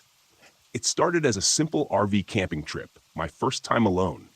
Emily and I had always loved the outdoors, and this seemed like a way to reconnect with that part of my life. Seneca Creek, with its waterfalls and isolation, felt like the perfect place to be alone with my thoughts. I told myself the solitude would help, that it was what I needed. I wasn't ready for what came next. The drive into the backcountry was uneventful. The gravel road leading to the campsite felt endless, hemmed in by towering trees that cast long shadows even in the midday sun. I stopped at a small gas station near the turnoff, where an older woman named Marlene ran the counter. "You're heading into Seneca Creek?" she asked as I paid for firewood and a few snacks. I nodded. "Yeah, just me and the RV." Marlene gave me a strange look, her hand pausing over the register. "Be careful out there," she said, her voice low. "These woods aren't always kind to those traveling alone." I wanted to ask what she meant, but she turned away to help another customer. Her words lingered in my mind as I drove the final stretch. The campsite by Judy Springs was everything I'd hoped for. Quiet, picturesque, and completely isolated. I parked the RV near the creek, the sound of rushing water a soothing backdrop as I unpacked.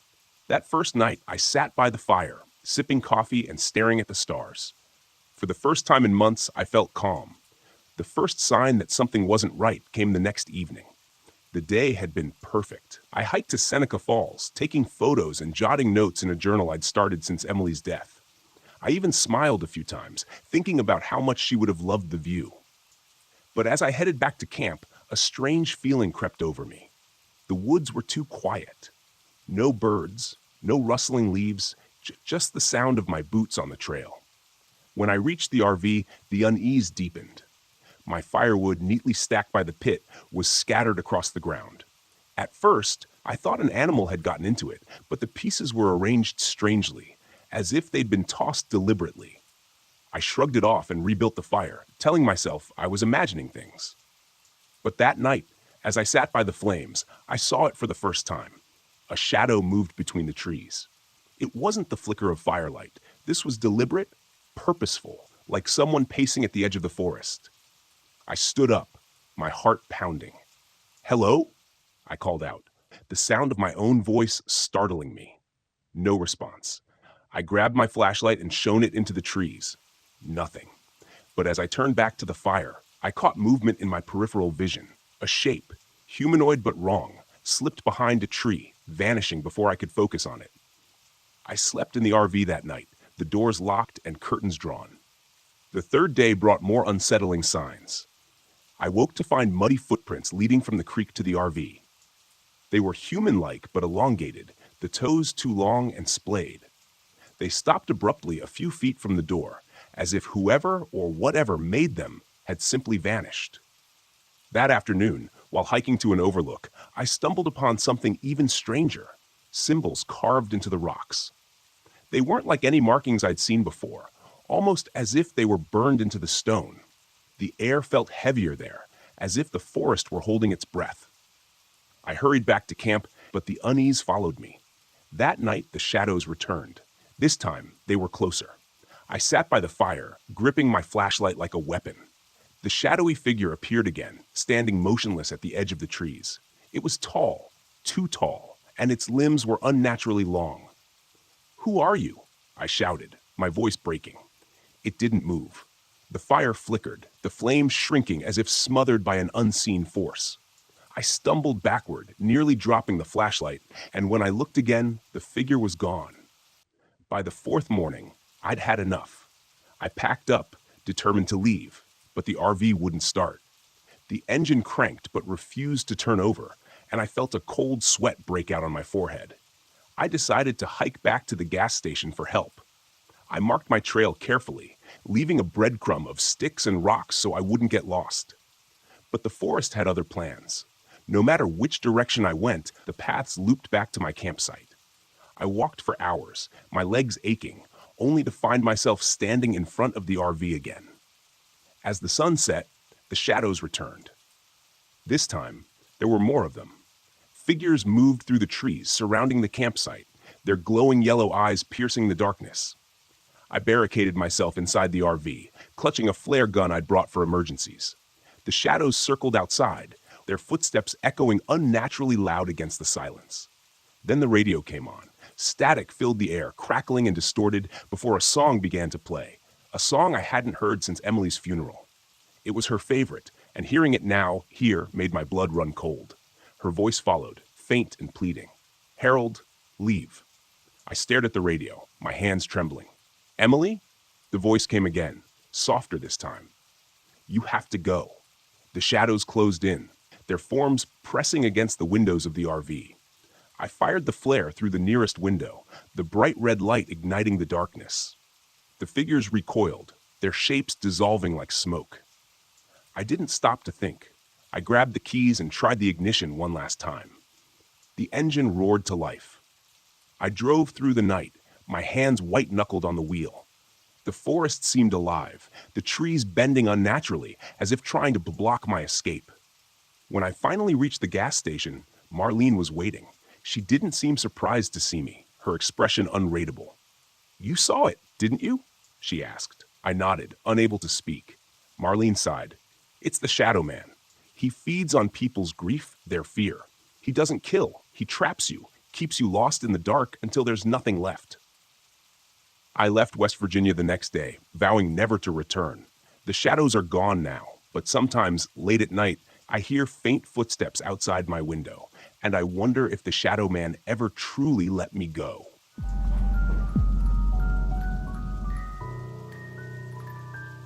I wasn't expecting much when I decided to go camping. I just needed some time away from everything. The endless noise of the city, the constant work, the stress. I figured a weekend in the middle of nowhere would do me good.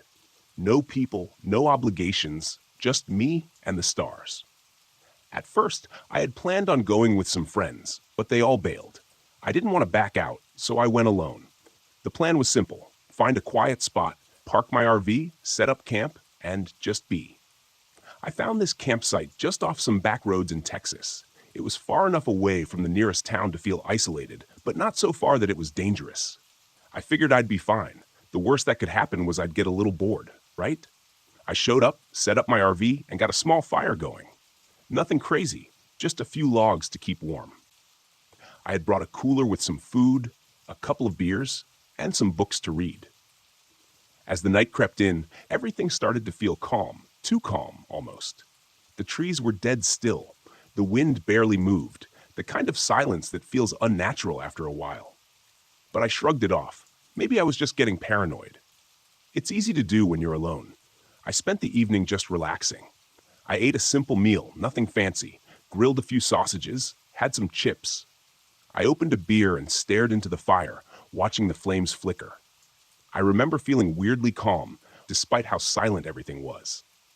But then, around midnight, the silence started to feel oppressive, almost like I was waiting for something to happen. I kept hearing sounds in the distance, something snapping in the trees, but every time I turned around, nothing was there. A raccoon? A deer? Something small? I kept telling myself it was nothing. By around 1 a.m., I was exhausted. I shut everything down, locked the RV, and crawled into bed. I remember thinking as I lay there, this is nice. Too quiet, but nice. My eyes closed, and I fell asleep almost immediately. I woke up with a headache so intense it felt like someone had been drilling into my skull all night. It took me a second to focus on what was going on. I rubbed my eyes, trying to shake the fog out of my head, but it wasn't helping. Then I noticed it. The RV door was wide open. My heart skipped a beat. I hadn't opened it. I'd locked it before going to bed. I was sure of it. But there it was, the door standing wide open, the cool night air rushing in, the dim light from the campfire casting long shadows into the RV. I didn't hear anything, no footsteps, no voices. The world outside was still. It was as if the entire campground was holding its breath. But the headache, it was like nothing I'd ever felt before. I could barely think straight. I sat up in bed, my legs feeling like jelly, my mind scrambling. I tried to tell myself it was nothing, that I'd just forgotten to lock the door. But the deeper I thought about it, the more I realized something wasn't right. I stumbled out of bed, dizziness hitting me in waves. The air inside the RV felt heavier than normal, like it had been closed up for too long. I moved toward the door, trying to shake off the dizziness. When I reached the door, I looked outside. The campground was still empty, the fire burning low. The RV's steps creaked under my weight as I took a step out onto the dirt. Everything seemed normal at first, but I felt like I was missing something important. I looked back at the RV, and that's when it hit me. I didn't remember the door opening, not once, not even a crack, and I definitely didn't leave it open. I went back inside, heart hammering. I checked everything. My wallet was missing. I was sure I'd left it on the counter next to the sink, but now it was gone. I checked the windows. They were all shut tight, the curtains still drawn. No one had broken in through the windows, but that still didn't explain the door. I started to feel like I was going insane. My mind raced with possibilities. Maybe someone had been here while I slept.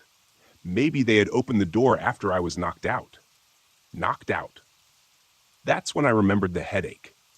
I hadn't just woken up with a headache. It was like someone had drugged me, a sharp, foggy feeling in my brain that wasn't just from sleep. It felt chemical. Something was wrong. I ran my hand along the vent above my head. The air was warm. A terrible thought struck me. What if someone had pumped something into the RV to knock me out? I started checking every vent in the RV, touching them one by one, feeling the warmth seep through. It hit me that I'd never paid much attention to the ventilation before. There were no signs of a break-in, no marks on the door, no smashed windows. But what if someone had been inside, watching me while I slept? What if they'd opened the door after I was drugged? I walked around the RV again, my mind racing. My legs felt shaky, like I hadn't eaten in days, like I was about to pass out. But something was making my blood run cold, the feeling that I wasn't alone, the sensation that someone had been here. And it wasn't just the open door. That's when I found the small bag under the bed. At first, I thought it was mine, just some gear I'd forgotten about. But when I opened it, I froze. Inside were items I didn't recognize. Gloves, rope, a flashlight, a small knife, a bag that looked like it could fit a person's head in it. It was all too planned. This wasn't just a robbery. Someone had been preparing for something worse. My stomach dropped. I didn't know what to do. I could feel my pulse thumping in my ears. I wasn't safe here. Whoever had been in my RV could still be nearby, watching. I grabbed my phone. No signal. Panic surged through me. I needed to get out. I ran to the RV's engine, praying it would start, but it sputtered and died. I tried again. Nothing. Whoever had been here had tampered with it. My legs felt weak, but I knew I had no choice. I had to run. I bolted out the door into the cold night with no clear direct, just away from the RV. My body was sluggish, my brain foggy from whatever they drugged me with, but I couldn't stop. I heard footsteps behind me, too quiet to pinpoint, but they were there. I could feel them. Whoever it was following me. I kept running, my heart pounding, sweat trickling down my forehead despite the chill. I had no idea how far I'd gone, or if I was even heading in the right direction. But then I saw headlights. A truck. I waved my arms like a maniac, and thank God they stopped. The driver helped me into the truck, and I was barely able to speak, my head still throbbing with that unrelenting pain. I tried to tell him what happened, but it was all jumbled. He just listened, confused, but kind enough to take me to the nearest town. The police took my statement, but they didn't believe me. They said I was probably just disoriented, that I had overreacted to a simple break-in. They didn't find anything near the RV, no signs of a struggle, no footprints, nothing. I don't go camping alone anymore.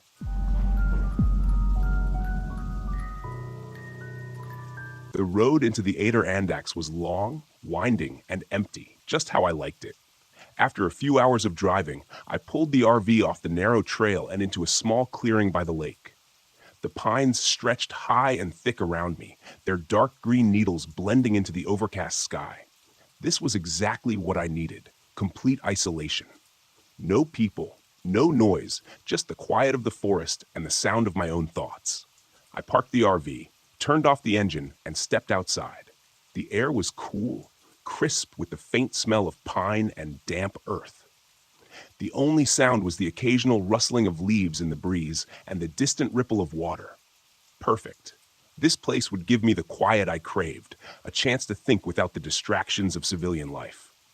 Ever since leaving the military, I'd been chasing peace, and this felt like it could be the spot where I'd finally find it. I grabbed my gear and went about setting up camp. It didn't take long. I'd done this enough times to know the routine.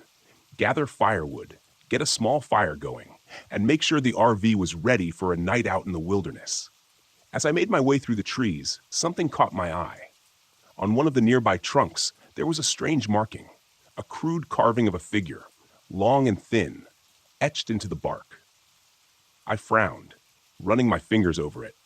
Just a kid's prank, I figured, probably a bored hiker from weeks ago. But as I moved through the forest gathering wood, I found more of them.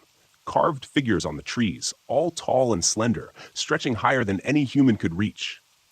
It was strange, but I wasn't here to think about strange things. I was here to forget.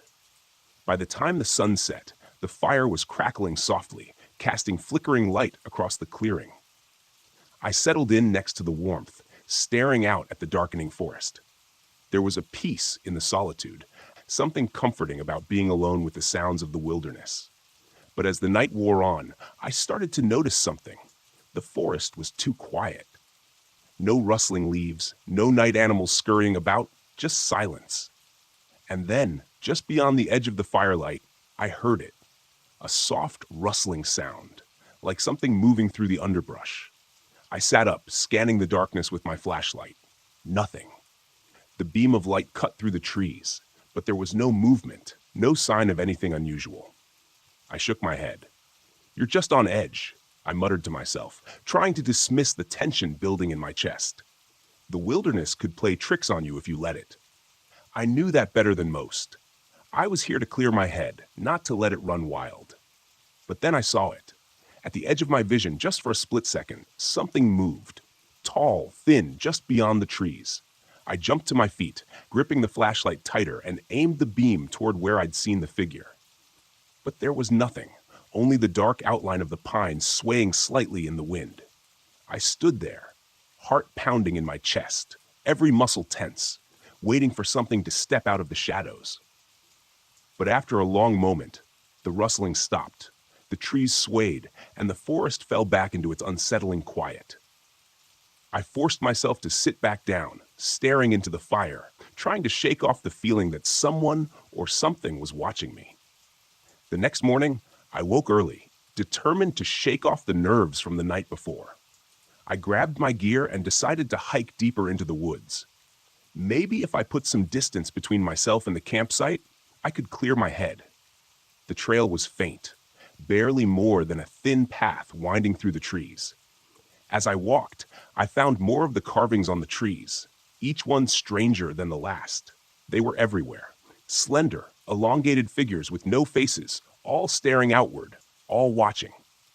The forest felt darker here, the canopy thick enough that the sunlight barely broke through. About an hour in, I reached a ridge overlooking the valley. The view was stunning. Endless trees stretching out below, the mountains rising in the distance. I was about to pull out my camera when I heard footsteps behind me. "Morning," a voice said. I turned to see an older man, probably in his 60s, standing a few feet away. He was holding a bundle of firewood in his arms, his face weathered and sun-creased like someone who'd spent his entire life outdoors. "Didn't expect to see anyone out here," I said, giving him a nod. "Not many people come this deep into the forest," the man replied, his voice low and rough. He looked me up and down, then glanced toward the valley. "You camping nearby?" "Yeah, just over by the lake. Trying to get some quiet." He gave me a long look, his expression unreadable. "You should be careful. This part of the Alder Andax, it's different." "Different how?" I asked, raising an eyebrow. He glanced around, his eyes flicking nervously toward the trees. "There's something in these woods. People call it the Watcher. It stays deep in the forest, watching from the shadows. You see it once, and you'll start seeing it everywhere." I laughed, shaking my head. "Local ghost stories." The man didn't smile. "It's not a story. It's real. People who see the Watcher, they don't come back the same." He took a step closer. "I'm telling you this because you look like you've seen things. You know when something's not right, and something's not right here." I met his gaze, feeling that familiar knot of unease tightening in my gut. "What do you mean?" "You'll know when it's close. You'll hear it first, and then you'll feel it." He turned, starting back down the trail. "Just don't stay too long." I watched him go, his words echoing in my mind. Part of me wanted to laugh it off as superstition, but the way he'd looked at me, like he'd seen the same thing I had last night, made it hard to dismiss. That evening, back at camp, the unease was worse.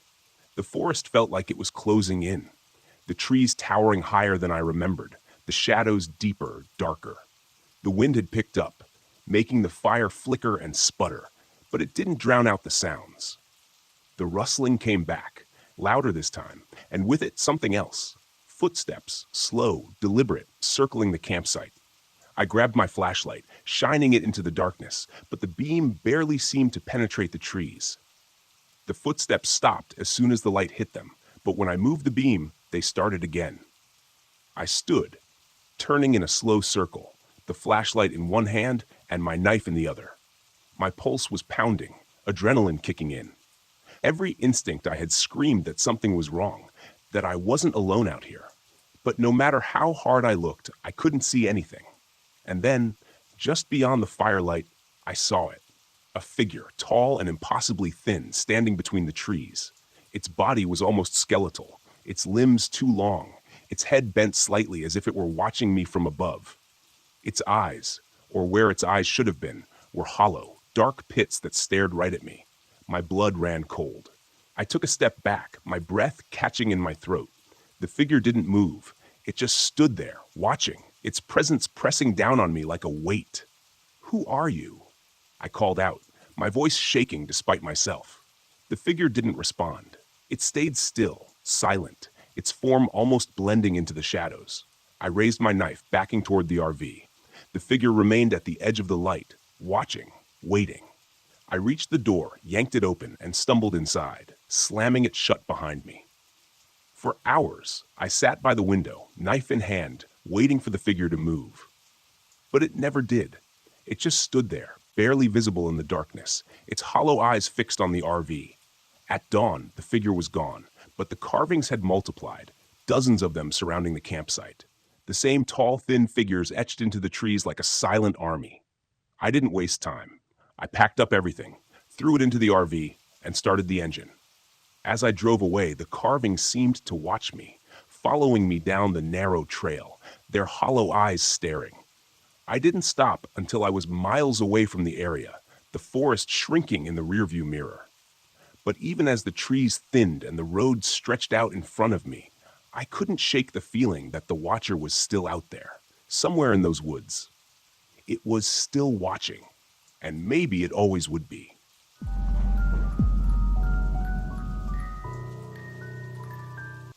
I pulled the RV off the narrow, dusty road and into the shadow of Dead Man's Gulch.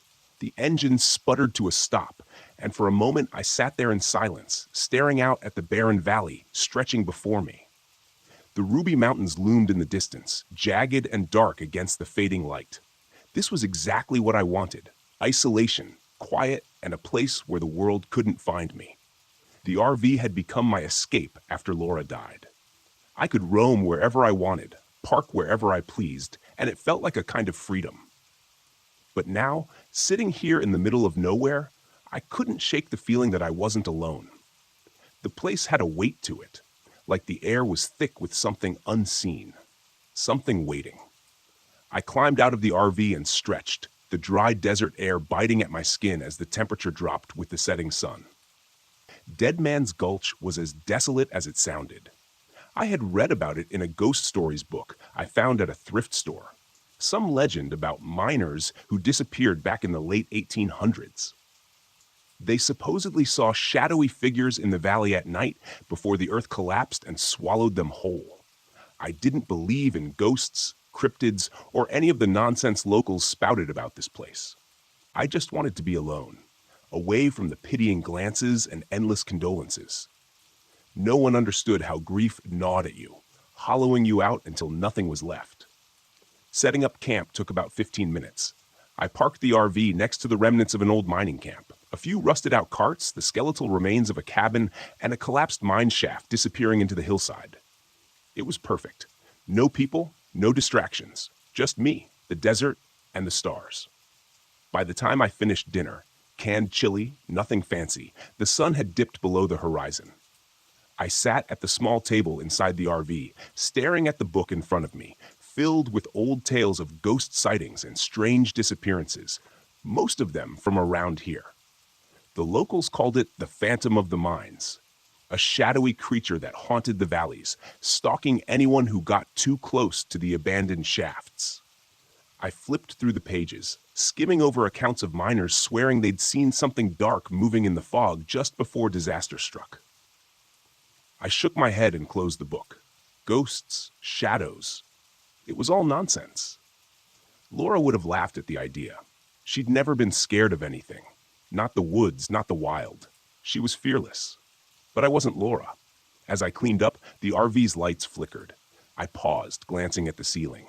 The lights steadied again, and I let out a breath I hadn't realized I was holding. Just a glitch, I told myself. The RV was old. Things broke. But the air suddenly felt colder.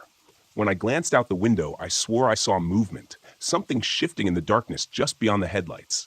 I stepped outside, the crunch of gravel under my boots the only sound. The night was still. Too still. The kind of quiet that presses down on you. I scanned the area, the beam from my flashlight cutting through the shadows. Nothing moved. Just rocks, dirt, and the skeletal remains of the old mining camp. Then I heard it. Faint. Like the sound of gravel shifting underfoot. The hairs on the back of my neck stood up. I swung the flashlight toward the sound, but there was nothing there. "Get a grip, Jake," I muttered. "It's just the wind." I turned back toward the RV, ready to call it a night, until I saw them. Handprints. Long streaks of dust trailing down the windows, as if someone or something had dragged their fingers across the glass. My heart skipped a beat. I was alone. I knew that. No one had passed me on the road for hours. No one was out here. At least, no one should have been. I hurried inside, locking the door behind me. The RV felt smaller now, the walls pressing in as the wind outside picked up, howling through the narrow canyon. I sat at the table, staring at the window, waiting, but nothing happened. The next morning, the RV was completely dead. No power, no lights, no water pump, nothing. I checked the battery. It was completely drained. It didn't make sense. I had it checked before I left. It was supposed to last for weeks. Frustrated, I spent most of the day trying to figure out what was wrong, but everything seemed fine. The battery had just died. By late afternoon, I gave up. I was stuck here for the night. I cursed under my breath. But deep down, I knew this wasn't just bad luck. I decided to go for a walk, maybe clear my head. The old mine shaft loomed in the distance, and I made my way toward it. The ground was hard and cracked, littered with strange deep marks crisscrossing the dirt. They looked like they'd been dragged by something large. Too large. At the mine's entrance, the air was cooler, thick with the smell of dust and rot. The opening had collapsed years ago, the rocks jagged and sharp. But there, in the dirt, were more of those strange marks, long, deep gouges, like something had been clawing its way out. I backed away, chest tightening. It was just a mine, just old rocks and dirt. But as I turned to leave, I caught something in the corner of my eye, a shadow moving at the edge of the rocks. I whipped around, nothing. I ran back to the RV, heart pounding. That night, the first knock came just after midnight, a loud, deliberate bang on the side of the RV. I shot up, grabbing the shotgun by my bed. My hands shook as I loaded it. Another bang, closer this time. "Who's there?" I shouted, voice cracking. No answer, just the sound of gravel shifting. I grabbed the flashlight and threw open the door. The cold hit me hard. The beam cut through the darkness. Nothing. No one. But then I saw it. A dark, shifting figure at the edge of the rocks. Its form flickered like smoke in the wind. It didn't have a face, but I felt its eyes on me. I raised the shotgun and fired. The blast echoed, but the thing didn't move. It just faded. I stumbled back inside, locking the door. The lights flickered and then went dark. I sat in total blackness, shotgun in my lap, waiting. But it didn't come back. By morning, I'd had enough. I packed up and climbed into the driver's seat. Miraculously, the RV started like nothing had been wrong. I didn't wait. I hit the gas, speeding away from Dead Man's Gulch. The weight in the air lifted, the fog was gone. But I couldn't shake the feeling I had narrowly escaped something dark, something still waiting in those mines. And as I drove, I kept checking the rearview mirror, just in case.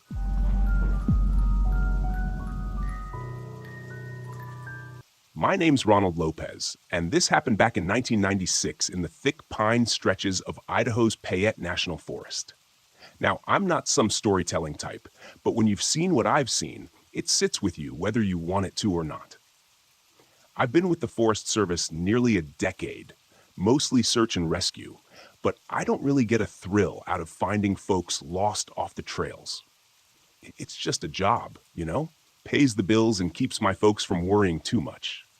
But this wasn't a typical day at work. The call came in just past noon. 2 teenagers had gone missing around Lake Cascade while hiking, and their mom swore up and down that they wouldn't have wandered off the marked trails. Typical, I thought. Parents always claim their kids are not the type to take risks, and they end up climbing a cliffside or venturing miles off the paths. I radioed in, grabbed my pack, and met up with my buddy Matt Taylor at the ranger station. We'd handled plenty of search missions together, so we had our system down pat. By the time we started the hike, the sun was a half-hearted glow behind thick clouds, casting a dim grayness over the woods. We headed up the main trail, our boots crunching over the underbrush and fallen pine needles. I remember making some wisecrack about the kids probably sitting by the lake with no cell signal, blissfully unaware of the mini panic they'd sparked.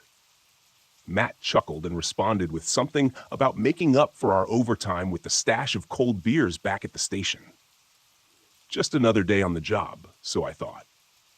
It wasn't long before we hit signs of trouble.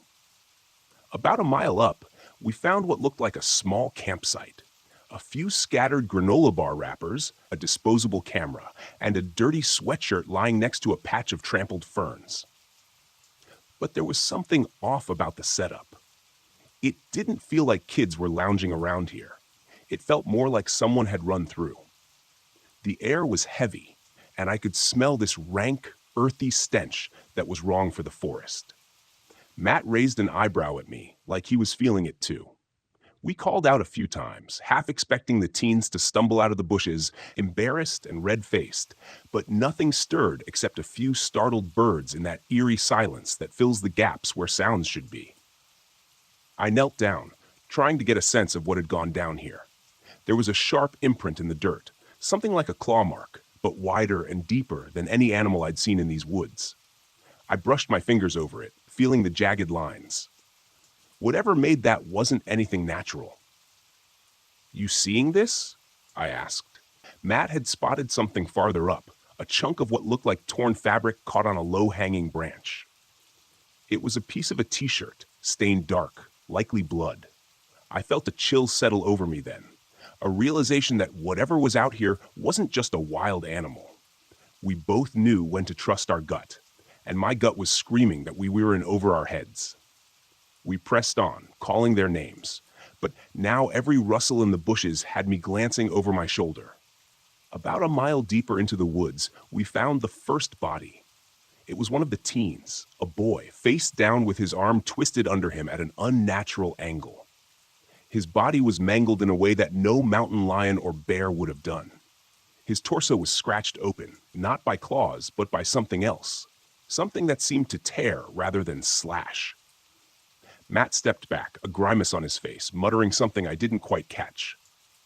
We checked for signs of life, even though it was obvious we'd be wasting our time. He was gone. Worse yet, the terror etched onto his face told us this was no accident, no animal mishap. It was a hunt. We radioed back to the station, giving as calm a report as we could manage. They told us to stay put. Backup was on the way. But Matt and I exchanged a look. Sitting still in the woods with God knows what lurking around? Not likely. We agreed to find higher ground and keep watch until help arrived, but something told me that wouldn't be enough. Just as we started back toward a nearby ridge, we heard a faint sound, a low, uneven clicking, like stones scraping together. It was rhythmic and unnatural, like it had intent behind it. Matt raised his flashlight, sweeping it in a wide arc. I followed his beam, and for a moment we saw nothing but trees and shadows. Then, between two thick pines, a shape appeared. It was unlike anything I'd seen, like a mix between a lizard and something much larger. It moved low to the ground, with a long, scaly body and limbs that looked almost human in shape, though bent and twisted in a way that no human could ever walk. Its skin was dark and rough, patched with what looked like scales. But the strangest part was its head, elongated with a wide, flat mouth and jagged rows of what I can only describe as crocodile-like teeth. Matt and I froze. The thing paused, raising its head as if it sensed us. Then, with a sharp hiss, it lunged forward. I didn't have time to think. My instincts took over, and I yanked Matt to the side just as it shot past us, swiping the air with a clawed arm. We bolted up the ridge, tripping over roots and rocks in our haste. But it was on us, relentless, snapping its jaws and thrashing the underbrush with every step. I remember yelling at Matt to split off, hoping to confuse it or at least buy us some time. He hesitated, but the look on my face must have convinced him, and he veered off to the left. I dove to the right, dodging trees and scrambling up a small incline. Behind me, I could hear it crashing through the forest, tearing at anything in its path. There was no mercy, no pause. It was like it had locked onto us, hungry and unyielding. I lost track of Matt in the chaos, my mind racing as I looked for any place to hide. I spotted a small crevice between two rocks and dove in, pressing myself flat against the earth, hoping it would lose my scent.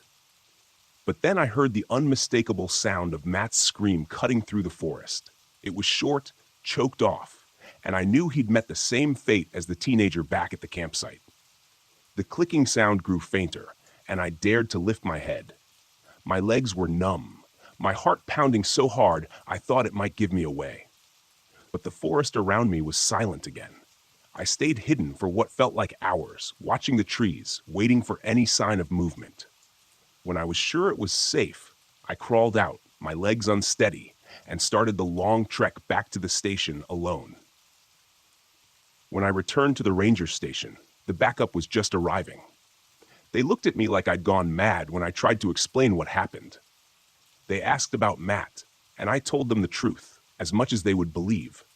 We went back out to search, but we only found remnants, torn pieces of clothing, broken branches, and drag marks leading deeper into the forest. No sign of Matt, no bodies, nothing to prove what we'd seen except my own word. Months later, I did some digging, trying to find any hint of what that creature was. Local legend spoke of a predator, something that roamed these woods centuries ago, rumored to be a guardian or a curse, depending on who you asked. They called it the Leshy, a name whispered by those who claimed to have seen it before vanishing into the wilderness. They said it only showed itself to those who dared to encroach on its territory too far, too boldly, as if it needed to remind us that we were still trespassers here. That creature, it wasn't just hunting, it was sending a message loud and clear.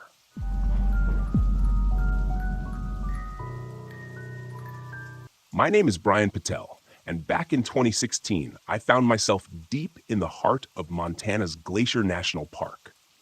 I'd always been an outdoor enthusiast, spending my weekends hiking trails and exploring the wilderness.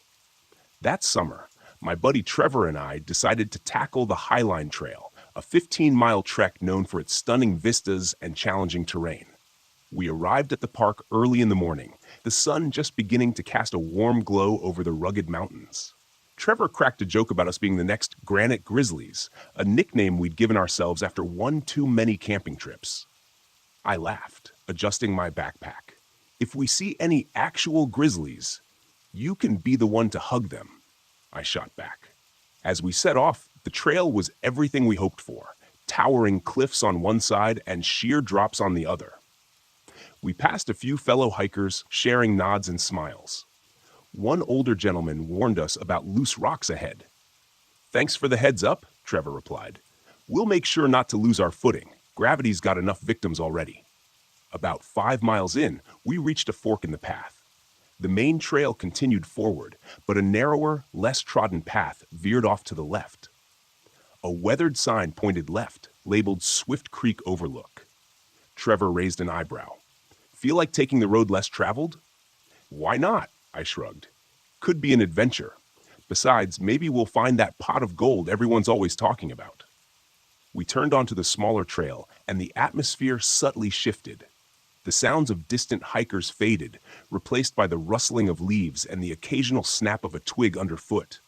The canopy overhead grew denser, filtering the sunlight into dappled patterns on the ground. After another mile, we stumbled upon an abandoned ranger station. It was a small, rustic cabin with a collapsed porch and windows clouded by dust and time. "Looks like fixer-upper material," Trevor quipped. "Think they'd mind if we moved in?" "Sure," I said, "as long as you're okay with the wildlife roommates. Rent's probably cheap." Curiosity got the better of us, and we decided to take a quick look inside. The door creaked loudly as we pushed it open. Inside, the air was stale, carrying hints of mildew and aged wood. A desk sat against one wall, papers strewn across it as if someone had left in a hurry. Trevor picked up a faded photograph from the desk. It showed a group of rangers posing proudly in front of the very cabin we stood in. "Wonder what happened here," he mused. "Maybe they got tired of the decor," I suggested. "Or perhaps the commute was killer." As we left the cabin, I noticed something odd. A series of deep scratches gouged into the wooden exterior, almost like claw marks. I pointed them out to Trevor. "Think we've got a big cat around?" He examined the marks. "Could be. Mountain lions are known to roam these parts. Adds a little excitement, don't you think?" "Just what I needed," I said. "A reason to keep my head on a swivel." We continued along the trail, which grew narrower and more overgrown. The underbrush thickened, and the sounds of wildlife became more pronounced. Birds chirped intermittently, and the distant call of an unknown animal echoed through the trees. "Ever feel like you're being watched?" Trevor asked, only half joking. "All the time. It's my natural charisma," I replied with a smirk. We reached a clearing where the trees parted to reveal a breathtaking view of a waterfall, cascading into a crystalline pool below. "Now that's worth the hike," I said. Trevor was about to respond when he froze, his eyes fixed on something across the clearing. "Did you see that?" "See what?" I followed his gaze but saw nothing unusual. "I thought I saw movement, something big." "Maybe it's your ego manifesting physically," I teased. He chuckled nervously. "Yeah, maybe." We decided to take a short break, sitting on a fallen log and munching on trail mix. I pulled out my map to check our location. According to this, the Swift Creek Overlook should be just ahead. "Great," Trevor said. "I can't wait to update my social media with some envy-inducing photos." As we packed up to leave, a sudden rustling in the bushes behind us made us both turn sharply. A deer burst out, darting across the clearing at breakneck speed. Guess we're not the only ones enjoying the great outdoors, I said. But then we heard another sound, a low, guttural noise that defied easy description. It was unlike any animal call I'd ever heard. What was that? Trevor whispered. I shook my head. Probably just the wind, or your stomach complaining about that gas station burrito. He didn't laugh. Maybe we should head back. Come on, we're almost to the overlook. Don't tell me you're scared. He hesitated, but then nodded.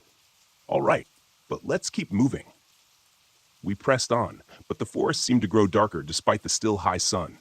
The trees towered over us, their branches intertwining like skeletal fingers. The path was barely visible now, more of a suggestion than a trail. Another sound pierced the silence, a snapping branch, closer this time. We both stopped. Brian, maybe we should turn around, Trevor said, his voice tense. All right. Maybe this was a bad idea, I admitted. We started back the way we came, picking up our pace. The forest, which had felt so welcoming earlier, now seemed oppressive. Every shadow looked like it was concealing something. Suddenly, Trevor tripped and fell hard. I rushed to help him up. You okay? Yeah, just twisted my ankle, I think. Can you walk? He tested his weight. It's not great, but I can manage. As we resumed our hurried retreat, a chilling howl echoed through the trees. It was close, too close. That's no mountain lion, I said quietly. Keep moving, Trevor urged. We broke into a limping jog. The path was nearly impossible to follow, and in our panic, we veered off into uncharted territory. Without warning, a massive figure burst from the foliage, blocking our path. It stood on all fours, covered in thick, matted fur. Its body was like that of a wolf, but far larger, easily the size of a bear. Saliva dripped from its maw, revealing rows of sharp teeth. Run, I shouted. We bolted in the opposite direction, adrenaline overriding Trevor's injury. The creature let out a bone-chilling snarl and gave chase. Dodging trees and leaping over roots, we ran blindly through the forest. Behind us, the thunderous footsteps of the beast grew louder. I could hear its heavy breathing, feel the ground shake with each stride.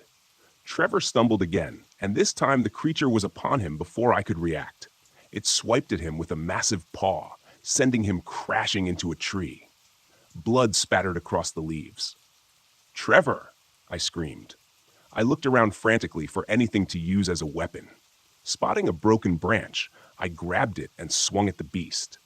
The makeshift club struck its side, but seemed to do little more than annoy it. The creature turned its attention to me, its eyes locking onto mine. In a desperate bid, I threw a rock at its head.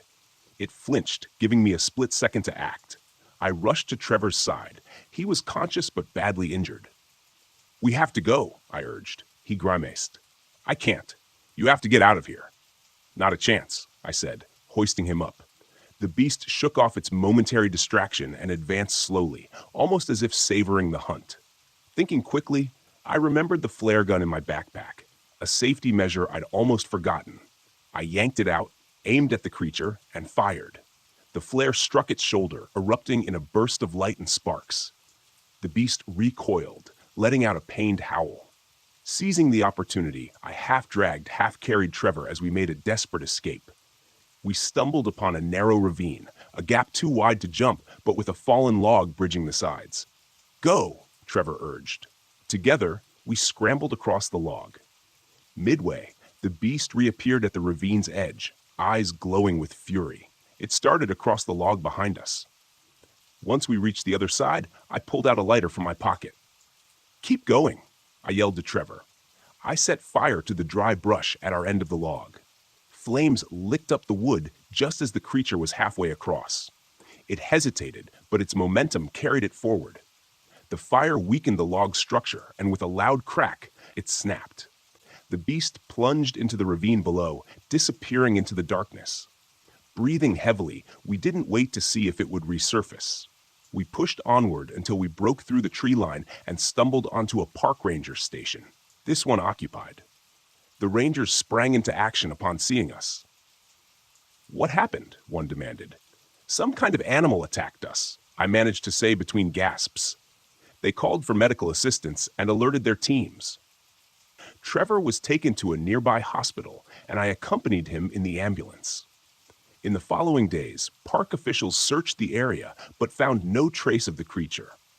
They did, however, discover remains from hikers reported missing over the past year. The authorities speculated about a rogue bear, but I knew that wasn't the case. Trevor underwent surgery but pulled through. When I visited him, he tried to lighten the mood. "Guess we won't be making the cover of Outdoor magazine after all," he joked weakly. "Maybe not," I replied, "but we've got one heck of a story to tell." In the aftermath, the park officials decided to close off the Swift Creek Overlook Trail indefinitely. They cited unsafe conditions and potential wildlife hazards. As for the creature, theories abounded. A previously unknown species, a misidentified bear, even whispers of local legends come to life. Whatever it was, it remained a mystery. The experience didn't deter me from the outdoors, but it did teach me a valuable lesson about respecting the unpredictability of nature.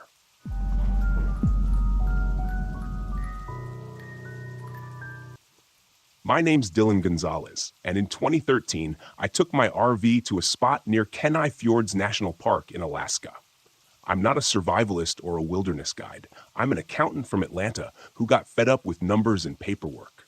So I figured I'd finally hit pause on life and spend a couple of weeks camping.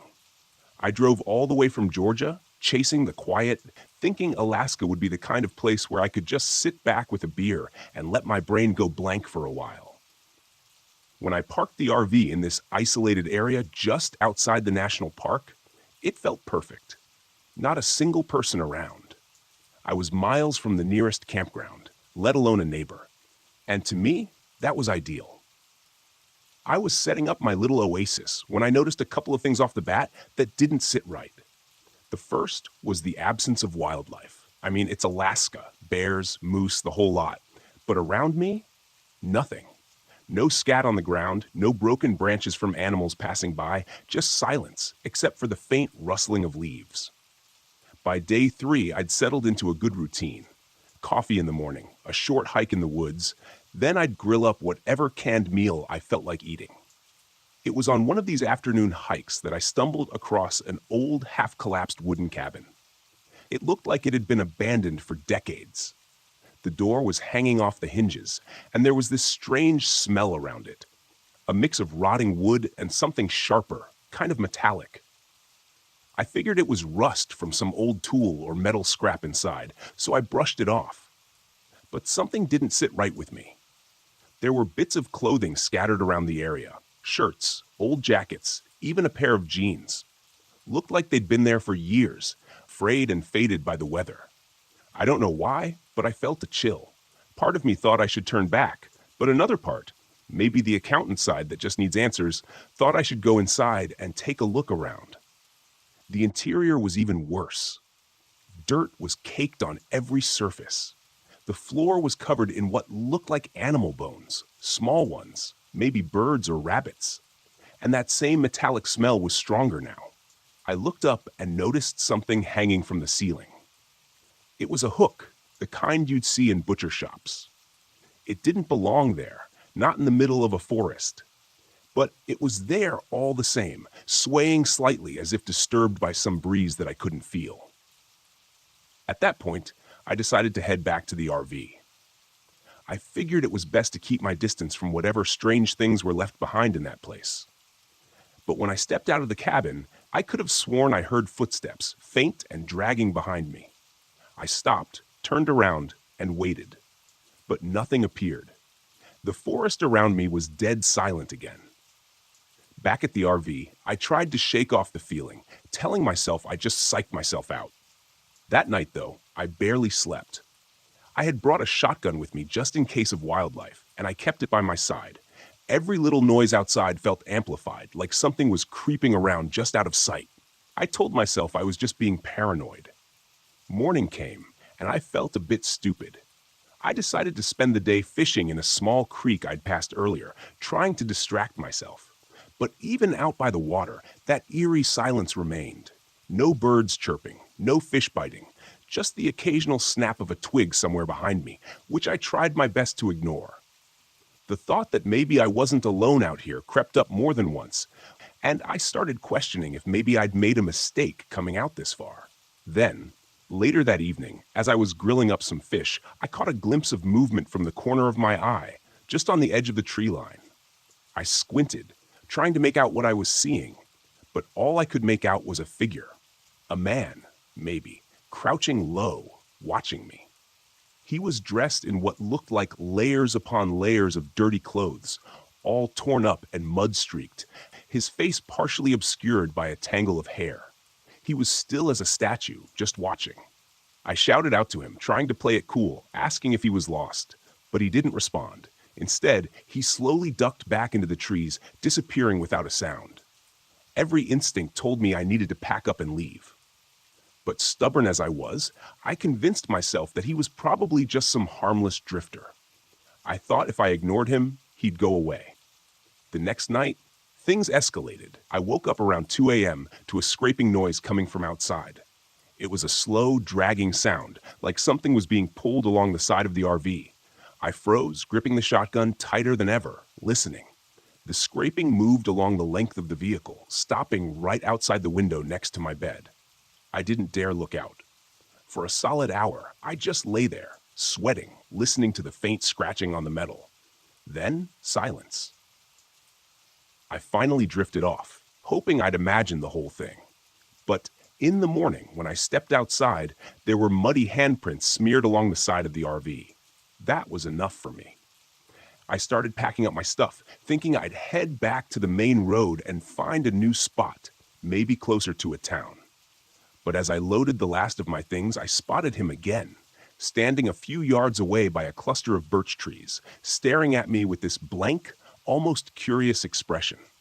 He was holding a long, rusty blade, one that looked like it had seen far too much use, and his clothes were even filthier than before. I didn't think. I raised the shotgun and aimed at him, shouting for him to stay back. He just smiled, a slow, unsettling grin, and started to walk toward me, dragging that blade along the ground. I fired a warning shot into the air, hoping he'd take the hint. But he kept coming, unfazed, picking up speed. At that moment, I knew I couldn't just wait around. I ran back into the RV, locked the door, and fired up the engine. But the man lunged at the driver's side window, slamming his fist against it, that rusty blade scraping along the glass. I stomped on the gas, swerving as he clung to the side, banging on the window, his face pressed against it with that same terrifying smile. The RV lurched forward, finally throwing him off balance, and I sped down the dirt road, not daring to look back. After what felt like an eternity, I hit the highway, my heart still pounding. I didn't stop until I reached a gas station miles away, where I could finally breathe. The police in Anchorage were polite but skeptical.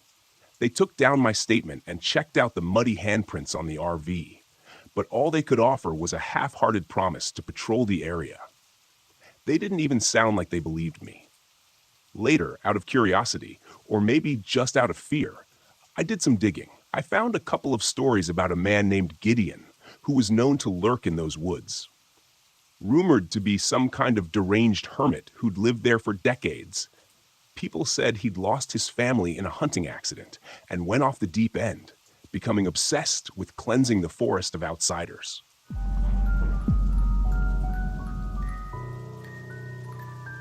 My name is Alexander Wagner, and I'm 33 years old. I'm a wildlife biologist and an avid camper. I've always preferred the solitude of the woods to the chaos of city life. But what happened to me last October in Shade State Park changed the way I look at the wilderness forever. I wasn't just alone out there. I was being hunted. I'd just gone through a messy breakup and needed an escape.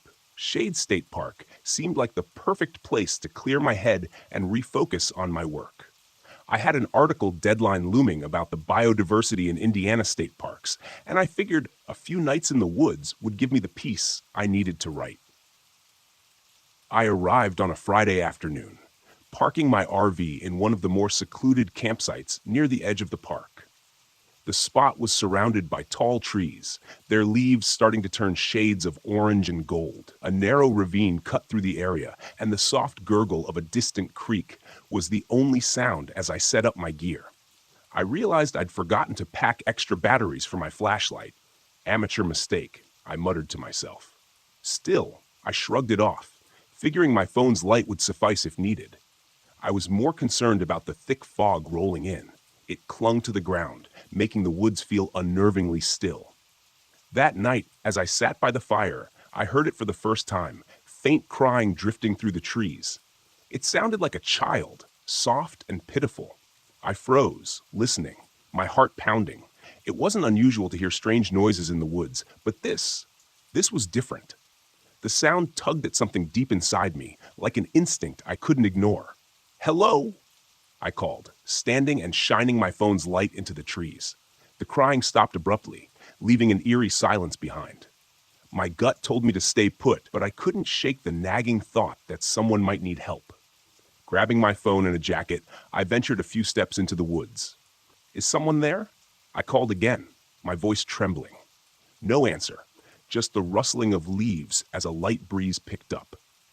After a few minutes of searching, I gave up and headed back to the RV, trying to convince myself it was just an animal.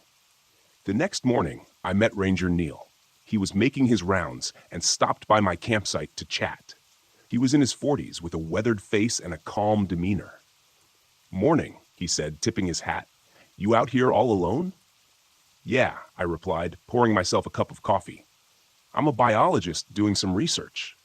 "Ah, well, be careful," he said, glancing at the fog still clinging to the trees. "Shade's got its quirks. Folks around here like to tell stories about the crying woods." I raised an eyebrow. "The crying woods?" "Old legend," he said, leaning on his truck. "Back in the 30s, a little girl went missing out here.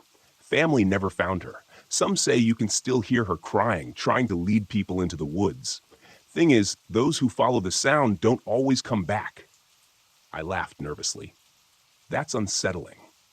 Neil gave me a long, serious look. "Just stay on the trails, all right?" I nodded, but his words stuck with me.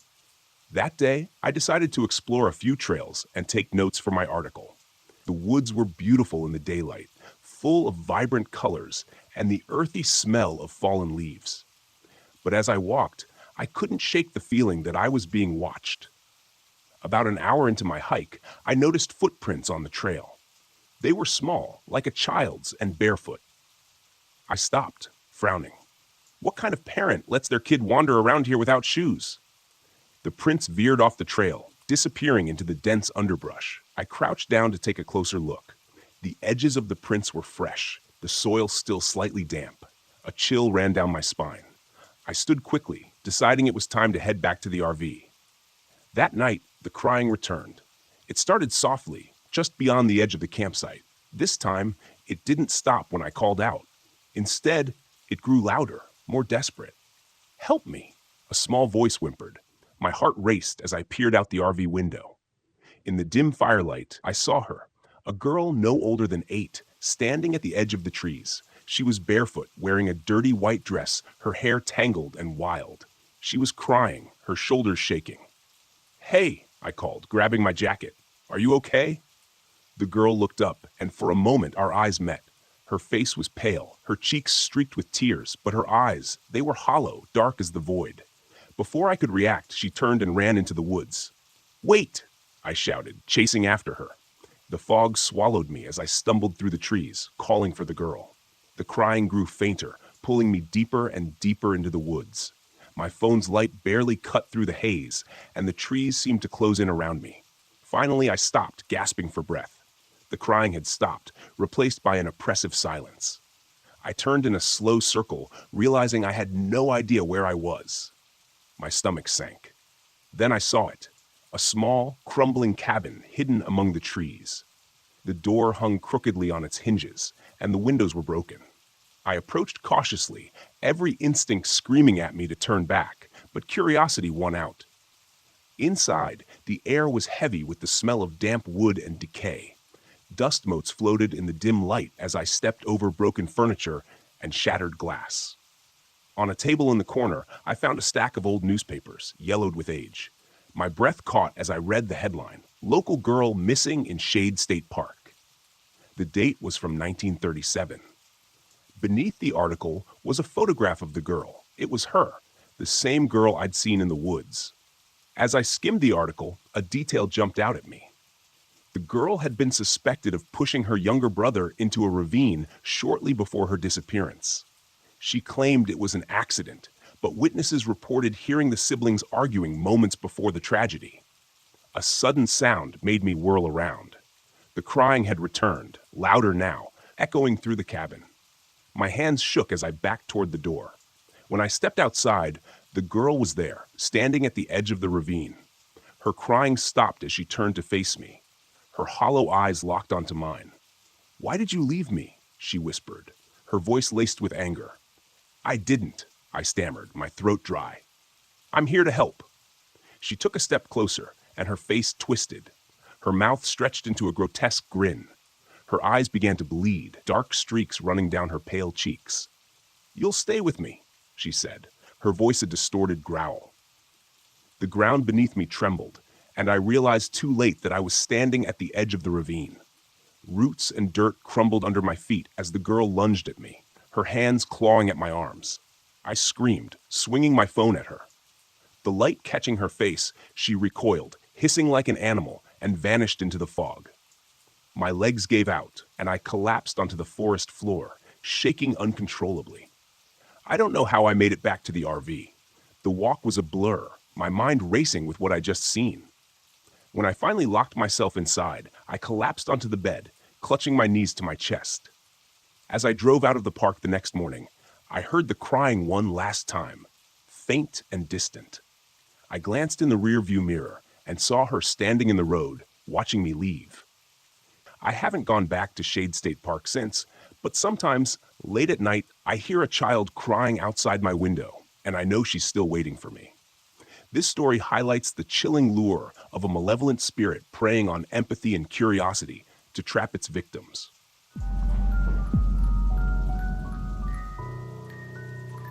I woke up that morning with a sense of unease. Something about the quiet was off. The kind of silence that presses against your eardrums and makes your heart pound a little harder. My name's Gregory, and I'd driven out to the middle of nowhere in an RV hoping to get some peace and quiet. Life had been a series of endless loops, a carousel of monotony that I desperately needed to step off. The campsite was perfect, nestled in the thick woods of northern Michigan. It was isolated enough that you couldn't hear any traffic, just the occasional chirp of birds and the rustle of leaves. I had my chair set up by the fire pit, and the coffee was brewing on the small stove inside the RV. My routine started with a morning hike. The path I'd chosen was well-trodden but still wild, the kind where you could easily believe you were the first person to step foot there in years.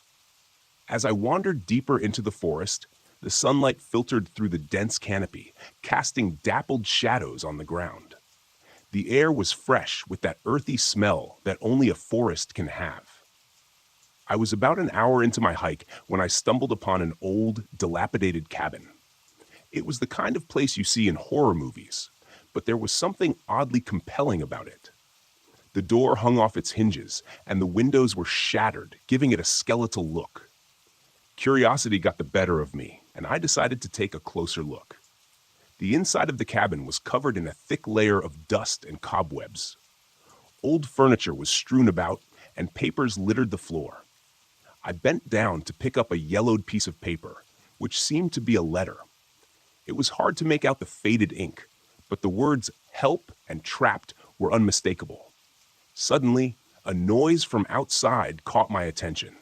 It was a low rustling, like something or someone was moving through the underbrush. I felt a chill run down my spine, and I quickly stuffed the letter into my pocket. Stepping outside, I looked around but saw nothing. The forest was eerily quiet again. I decided it was time to head back to the RV. The uneasy feeling had returned, stronger than before. As I retraced my steps, I couldn't shake the feeling that I was being watched. I sped up my pace, eager to get back to the safety of my campsite. When I arrived, I found the RV door slightly ajar. I was sure I had closed it before leaving. My heart pounded in my chest as I cautiously stepped inside. Everything seemed normal at first glance, but then I noticed the coffee pot was smashed on the floor and the contents of my backpack were scattered around. Someone had been here. I grabbed the hunting knife I always kept in the RV and stepped back outside, scanning the area for any signs of movement.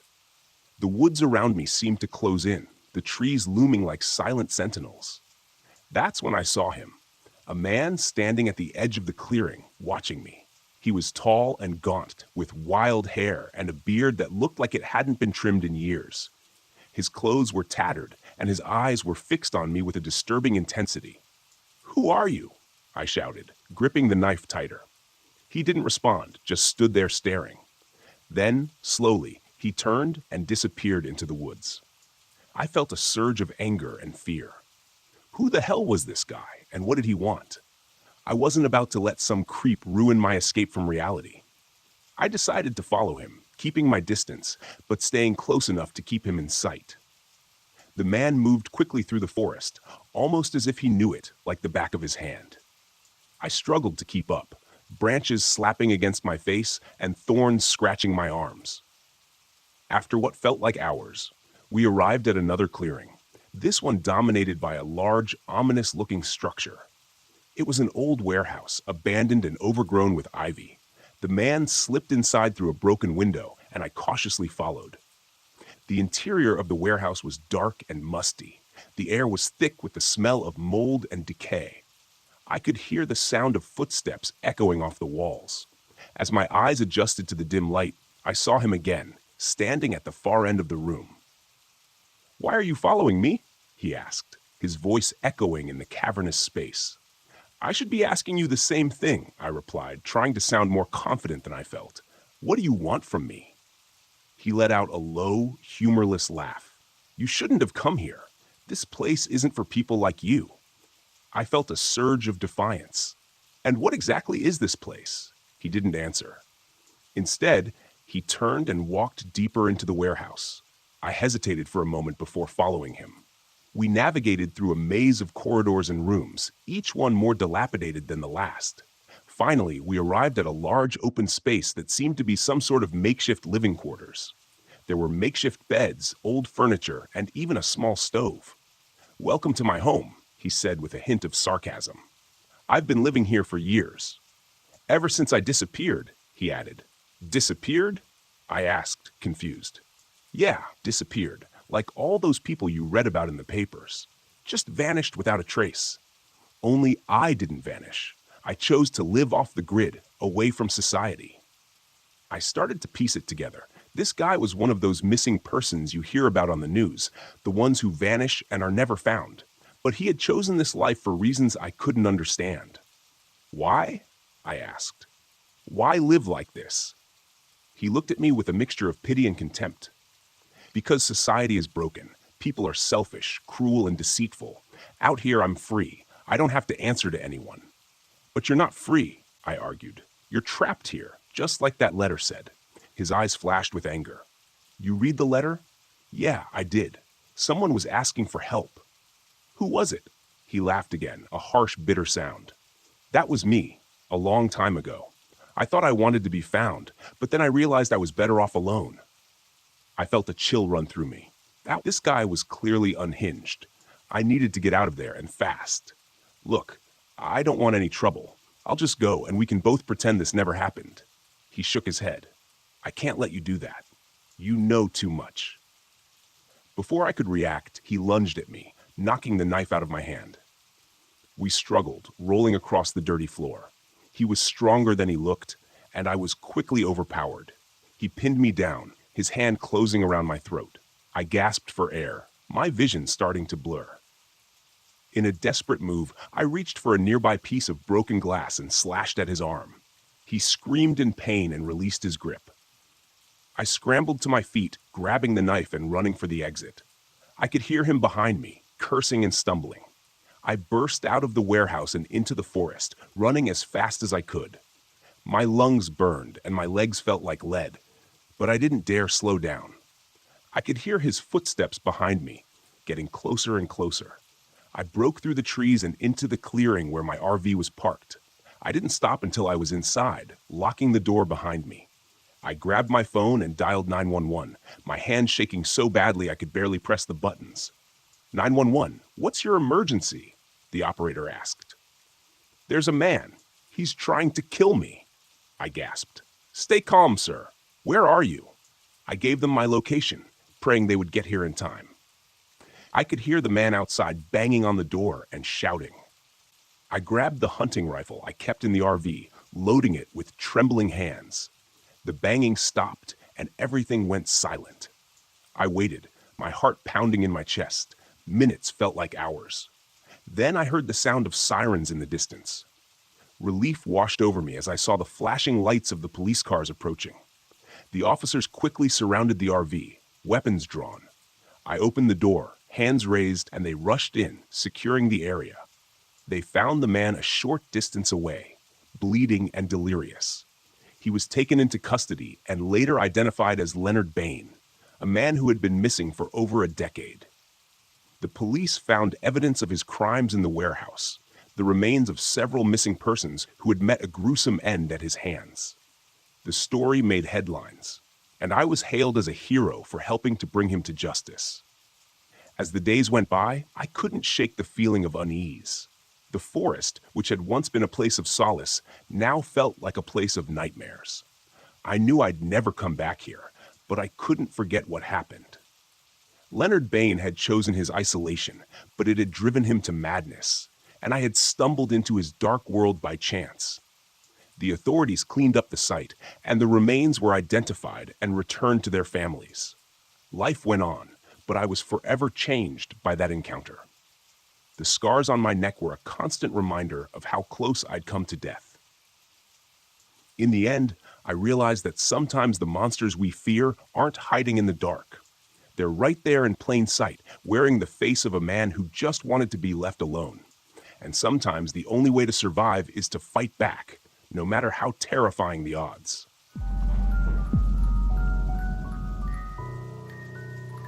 My name is Lila Carter, and I'm 35 years old. I'm a middle school teacher from Indiana. This happened in May of last year during a solo camping trip at Potato Creek State Park. At the time, I thought I just needed a weekend away, some time to decompress after the chaos of the school year. But what I found out there wasn't peace. It was something I don't think I'll ever truly escape. I arrived on a Friday afternoon, late enough that the sun was already starting to sink behind the trees. Potato Creek is beautiful, with wide open lakes and dense forest trails that seem to stretch forever. I parked my old RV at the site near the water and set up my little camp. A folding chair by the fire pit, my journal, and pens on the picnic table. It wasn't much, but it was all I needed. The first issue popped up almost immediately. The generator on my RV wouldn't stay on for more than a few minutes before sputtering out. I cursed under my breath.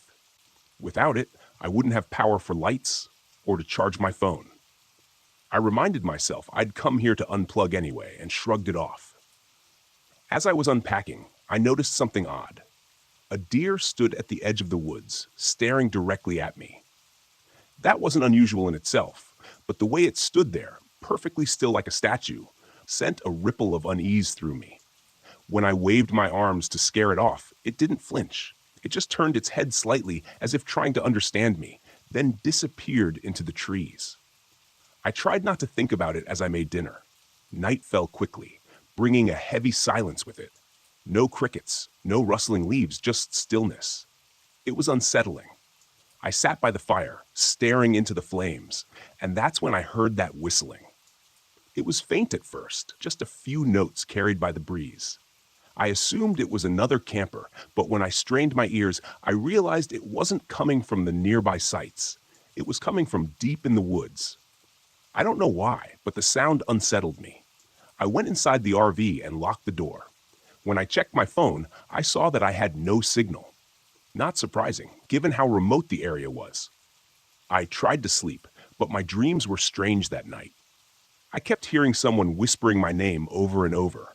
When I finally woke up, drenched in sweat, I realized the RV door was slightly ajar.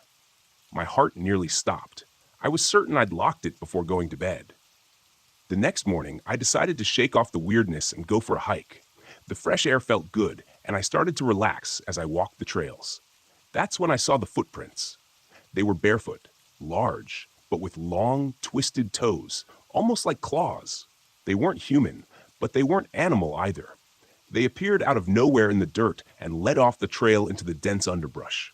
I stood there, staring at them, my gut telling me to turn back, but I shook it off. It's just some weird animal, I told myself. Probably a bear.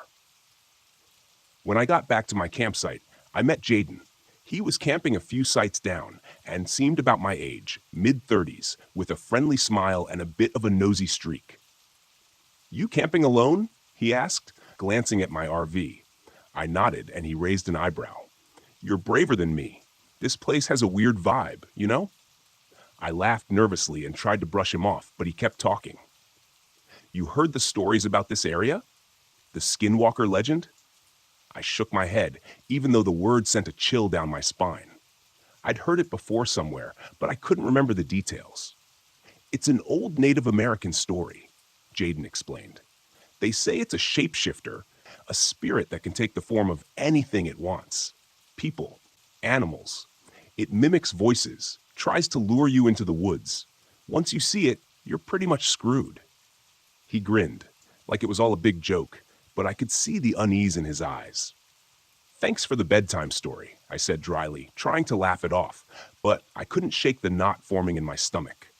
That night, I heard the whistling again, louder this time. It started faint, like the night before, but it grew closer and closer until it sounded like it was right outside the RV. Then it stopped, replaced by silence. I stayed perfectly still, listening, my heart pounding in my chest. "Lila," a voice called softly. My blood turned to ice. It was my voice. "Lila," it said again, this time with a strange rasping tone. I grabbed the closest thing I could find, a flashlight, and crept toward the window. My hands were shaking as I peeked outside. At first, I didn't see anything. Then I noticed something standing just beyond the edge of the firelight. It looked like me, but wrong. Its eyes glowed faintly, and its face twisted into a grotesque grin. I stumbled back, my heart racing. No, I whispered, barely able to breathe. The thing outside started scratching at the RV door, slow and deliberate, the sound making my skin crawl. "Lila, let me in," it said, still using my voice. I didn't sleep that night. I sat huddled in the corner of the RV, clutching the flashlight, jumping at every sound. When the sun finally rose, I dared to open the door. There were long claw marks running down the side of the RV, and my campsite was in disarray. Chairs knocked over, food scattered everywhere. Jaden's campsite was silent. When I went to check on him, his tent was slashed open, and his belongings were strewn about like mine. A dark stain, blood, I realized, marked the ground near the fire pit. I called out for him, but there was no answer. Panic set in. I decided I couldn't stay another night. I needed to leave, but when I tried to start the RV, the engine sputtered and died. I tried again and again, but it was no use. The thing had done something to it. I was sure of it. As I stood there trying to figure out what to do, I heard Jaden's voice calling from the woods. "Lila, over here. I need help." It sounded desperate, terrified. "Jaden?" I called back, my voice trembling. "Where are you?" "Just a little further," his voice replied. I froze. Something about the tone wasn't right. It was too flat, too monotone, and then I remembered what Jaden had said about the skinwalker mimicking voices. My blood ran cold. "I'm not falling for it," I muttered, backing away from the tree line. That's when I saw it. The thing stepped out from the woods. Its body hunched and twisted. It shifted forms right in front of me, going from Jaden to me to something else entirely, something grotesque with long-clawed fingers and glowing yellow eyes. It let out a guttural, inhuman screech and started toward me. I ran back into the RV and slammed the door shut just as the creature reached it. It pounded on the sides, the force shaking the whole vehicle. I grabbed a bag of salt from the cupboard. I remembered hearing somewhere that salt could ward off evil spirits, and poured a circle around myself. The pounding stopped. The creature's face appeared at the window, grinning at me with razor-sharp teeth. It snarled, its glowing eyes fixed on mine. "You can't hide forever, Lila," it hissed, its voice a sickening mixture of mine and Jaden's. "I'll see you soon." It disappeared as the first rays of sunlight broke through the trees. I stayed in that circle until I was sure it was gone. When I finally dared to step outside, I saw that the creature had carved something into the hood of the RV. You can't run. I left Potato Creek that morning, abandoning the RV and walking to the nearest ranger station to call for help. They found Jaden's body 2 days later, deep in the woods. His injuries were so horrific that they wouldn't tell me the details. I haven't gone camping since. I don't know if I ever will, but sometimes, late at night, I hear whistling outside my window, and I know it's still out there, waiting for me.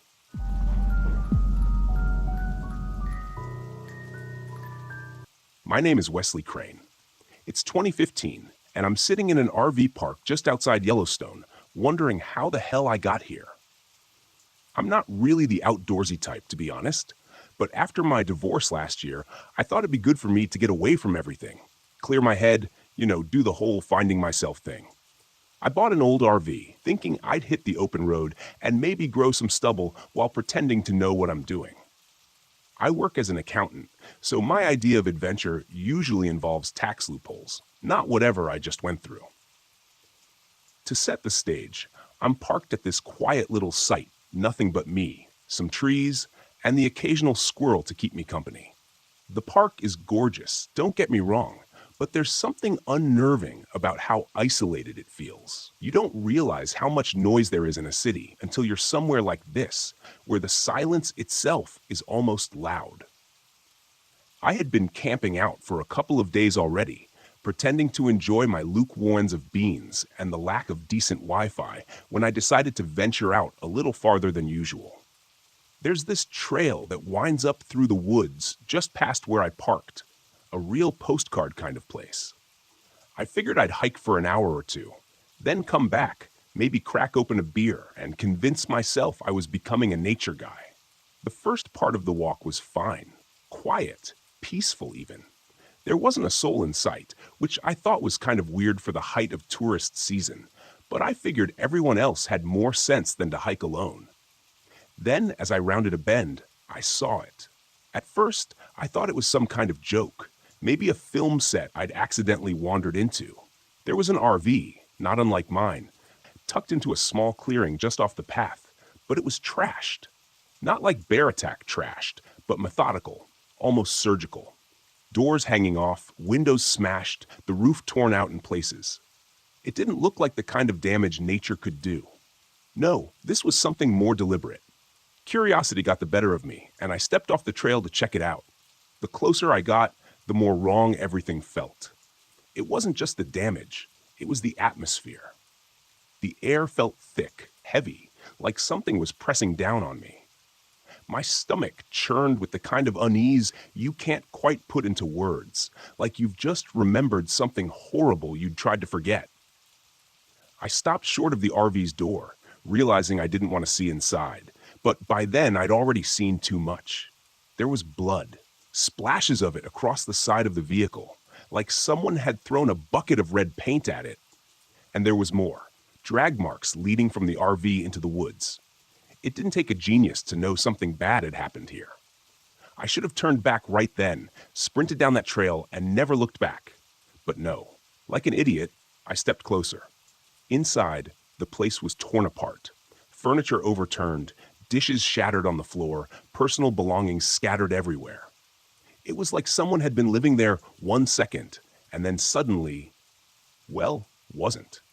The worst part, though, wasn't the blood or the destruction. It was the suitcase. A half-packed suitcase sitting on the bed as if someone had been about to leave but never got the chance. I'm not sure how long I stood there just staring at it, my brain trying to catch up with what I was seeing. Long enough, apparently, for the owner of the RV to come back. It was a sound, a twig snapping behind me, that jolted me out of my stupor. I turned around so fast I nearly tripped over myself, and there he was, standing just a few feet away. The man was tall, broad-shouldered, but that wasn't what set off the alarm bells in my head. It was the look on his face, a kind of calm that didn't belong in a scene like this. He wasn't surprised to see me. In fact, it felt like he'd been expecting me. He stepped closer, too close for comfort, and my mouth went dry. He had this casual way about him, like someone who knew exactly what they were doing and wasn't worried about consequences. His clothes were dirty, but not in the "I've been camping" way. More like, "I've been living out here, away from the law" kind of dirty. "You lost?" His voice was quiet, controlled, not threatening, but definitely not friendly either. I stammered out some excuse about getting off the trail, how I didn't mean to intrude, but the way he looked at me, it was like he could see right through the lies. He glanced at the RV, then back at me, his eyes narrowing just a fraction. "I'll tell you this, people talk about fight or flight, but there's a third option they don't always mention: freeze." And that's exactly what I did, like a deer in headlights, waiting for something, anything, to happen. Then he smiled, and that's when I knew I was screwed. I don't remember much about what happened next. One second, he was a few feet away, and the next he was on me, hands around my neck, squeezing. I don't even think he was trying to kill me.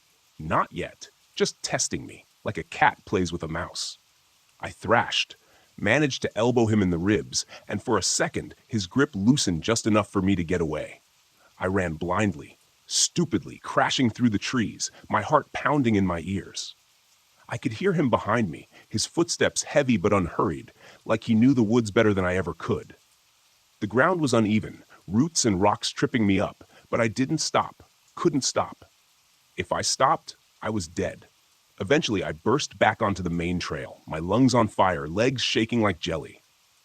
I half collapsed behind a boulder, trying to quiet my breathing, praying he hadn't followed, but I didn't hear anything. No footsteps, no rustling leaves, just silence. I don't know how long I stayed there, huddled in that spot, waiting. Time felt strange, stretched out, like I was stuck in some kind of nightmare loop, but he never came. When I finally mustered the courage to move, I bolted back to the RV park, not stopping until I slammed the door of my camper shut behind me. For the next few hours, I sat in silence, too scared to even peek out the windows. But nothing happened. No knocks on the door, no shadowy figure lurking in the trees, just the oppressive weight of everything I'd seen. I don't know why I didn't call the cops right then and there. Maybe part of me didn't believe it really happened, or maybe I was just too damn scared. But that night, I couldn't sleep. Every creak of the RV made me jump. Every gust of wind had me convinced he was out there, waiting for me to slip up. The next morning, I packed up and left, driving as far and as fast as I could. I didn't look back, not once. A few days later, after I'd put some distance between me and Yellowstone, curiosity got the better of me. I did some digging. Turns out, the guy I ran into had a name: Harvey Dunn, former Marine, dishonorably discharged for reasons that were never made public. He'd gone off the grid about 5 years ago, and there were rumors, ugly ones, about people who'd crossed his path and never been seen again. Authorities had been looking for him, but he was like a ghost, popping up in random places, always just out of reach. The RV I found? It belonged to a couple from Ohio. Their bodies were discovered 2 weeks later, buried not far from where I'd been. So yeah, I got lucky. Real lucky. But Harvey's still out there, and I've got a feeling our paths will cross again. Maybe next time I won't be so lucky.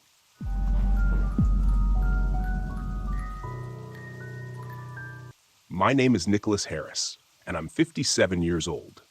This happened in the fall of 2022, just after I retired as a forest ranger. I had spent over 30 years in the wilderness patrolling trails, chasing off bears, and sometimes even helping lost hikers find their way back to safety. You'd think a man like me would have no reason to be afraid of the woods, but I'm telling you what I experienced in the Hoare National Forest will haunt me for the rest of my days. I had just bought an old RV, a 1988 Winnebago. Nothing fancy, but it ran well enough. The plan was simple: park it somewhere secluded, spend a few days camping, and finally get the peace I had been craving. My wife, Catherine, used to love trips like this.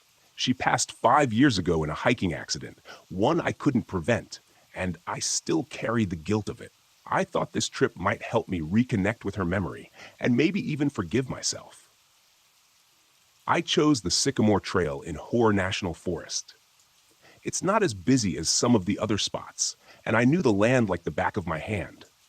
The locals had always told stories about the area, warnings to stay away from certain trails, whispers of things that didn't belong in those woods. But I'd always chalked it up to superstition. After all, the forest can play tricks on your mind if you're not used to it. The first day went smoothly enough. I parked the RV in a small clearing just off the trailhead. It was a gorgeous spot, the kind of place Catherine would have loved. There was a crisp chill in the air, and the trees were blazed with autumn colors. I set up camp, got a fire going, and cooked myself a simple meal of canned chili. The only problem was my equipment. My old flashlight was flickering, and my camp stove gave me trouble lighting up. Nothing major, just annoyances, or so I thought. That night, as I sat by the fire, I started to feel off. It wasn't anything I could put my finger on. The woods were quieter than they should have been. No crickets, no owls, not even the rustle of leaves. Just dead silence. Then, just as I was about to head inside the RV, I heard something. Nicholas. It was faint but unmistakable. Someone was calling my name. I froze, every hair on my body standing on end. The voice sounded familiar. Too familiar. It sounded like Catherine. Nicholas, help me. The voice was coming from deep in the woods, beyond the reach of my firelight. My heart was racing. I told myself it couldn't be her. It couldn't. But it sounded so real, so desperate. Against my better judgment, I grabbed my flashlight and stepped into the darkness. I didn't go far. My flashlight barely worked, and the further I moved from the fire, the darker and colder it got. That's when I saw them. Tracks in the mud.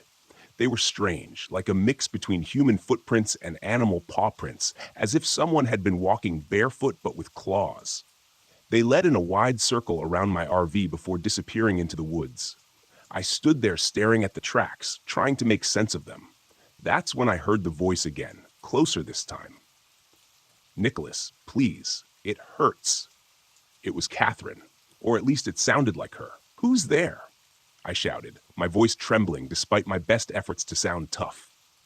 The forest didn't answer.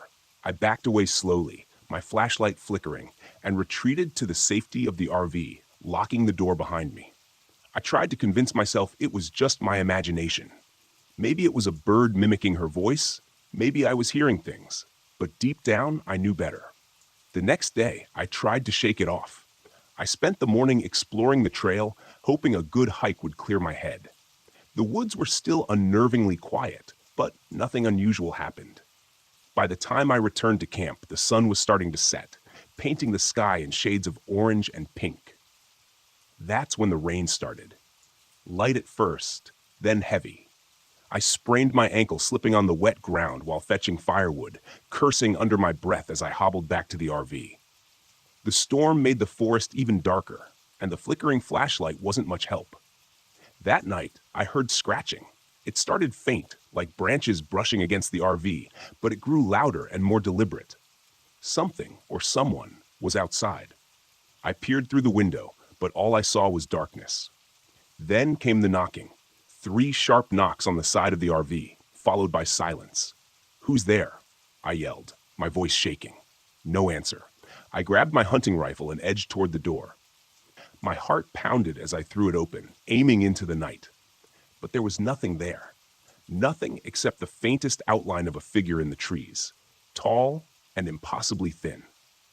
The next morning, I decided to leave. I'd had enough, but when I tried to start the RV, the engine wouldn't turn over.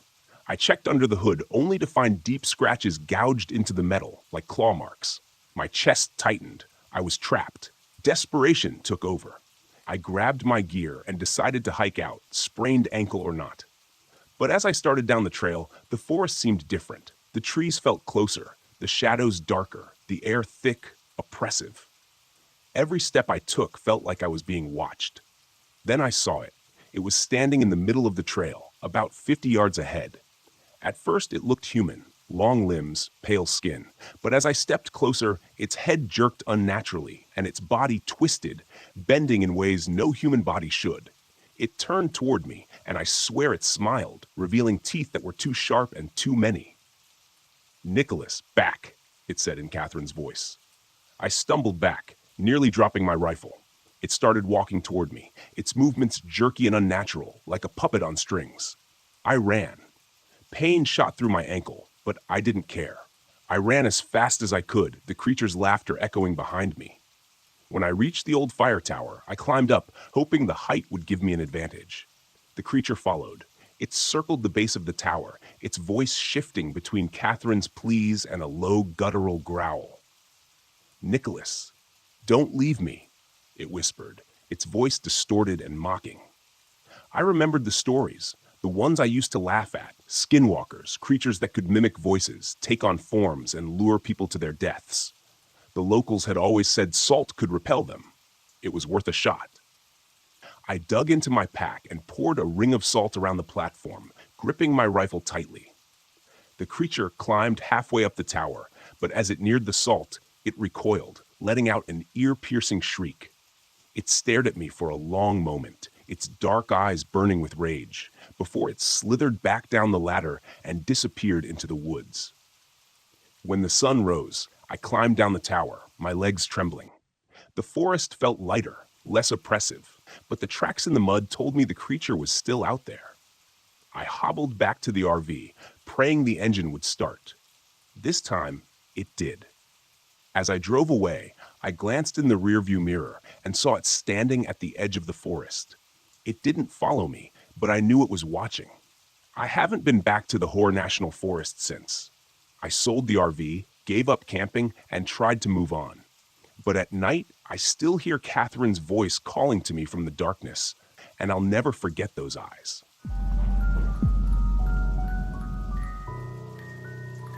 My name is Michael Lopez, and I'm 25 years old. This happened in October of last year when my best friend Sophia and I decided to spend a weekend camping at Dogwood Lake, deep in the heart of southern Indiana. I'll never forget those days, no matter how hard I try. Even now, when I close my eyes, I can still hear the laughter.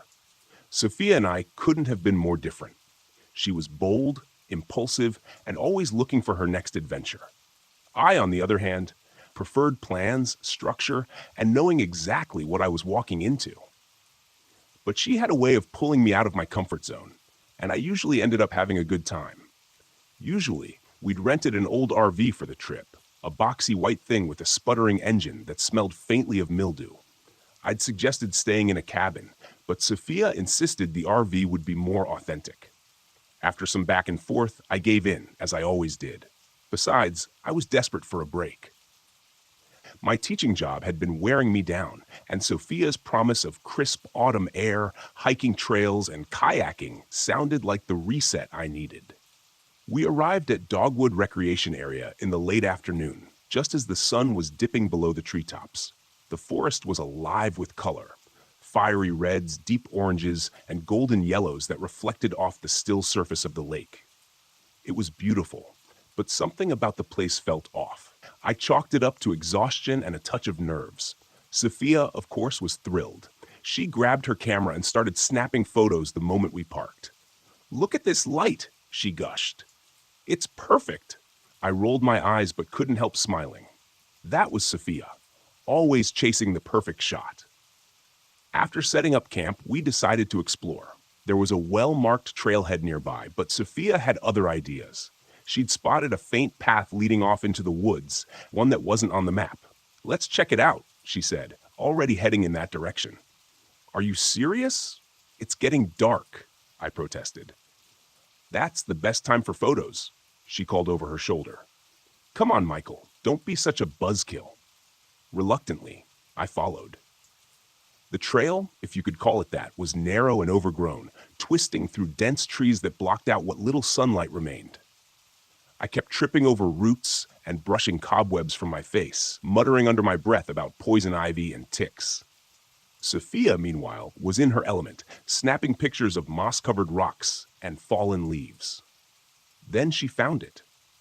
At first I thought it was just a piece of trash, something shiny poking out of the dirt. But when Sophia bent down and picked it up, I realized it was a locket, an old one, tarnished and rusted, but still intact. She turned it over in her hands, her eyes lighting up with curiosity. "Can you believe this? It's so vintage." "It's gross," I said. "Put it back." but she ignored me, rubbing the locket clean on her sleeve. It's got initials engraved on it. I wonder who it belonged to. Does it matter? It's trash. She shot me a look. It's not trash, it's history. Then she slipped the locket into her pocket. I'm keeping it. I didn't argue. What was the point? Sophia was stubborn, and once she'd made up her mind about something, there was no changing it. That night, things started to feel strange. The heater in the RV wouldn't work, so we huddled under blankets, listening to the wind rustling through the trees.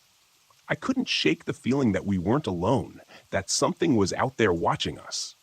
But when I mentioned it to Sophia, she laughed it off. "You're just spooked because it's so quiet out here," she said. "City girl problems." Maybe she was right. I told myself I was imagining things, and eventually drifted off to sleep.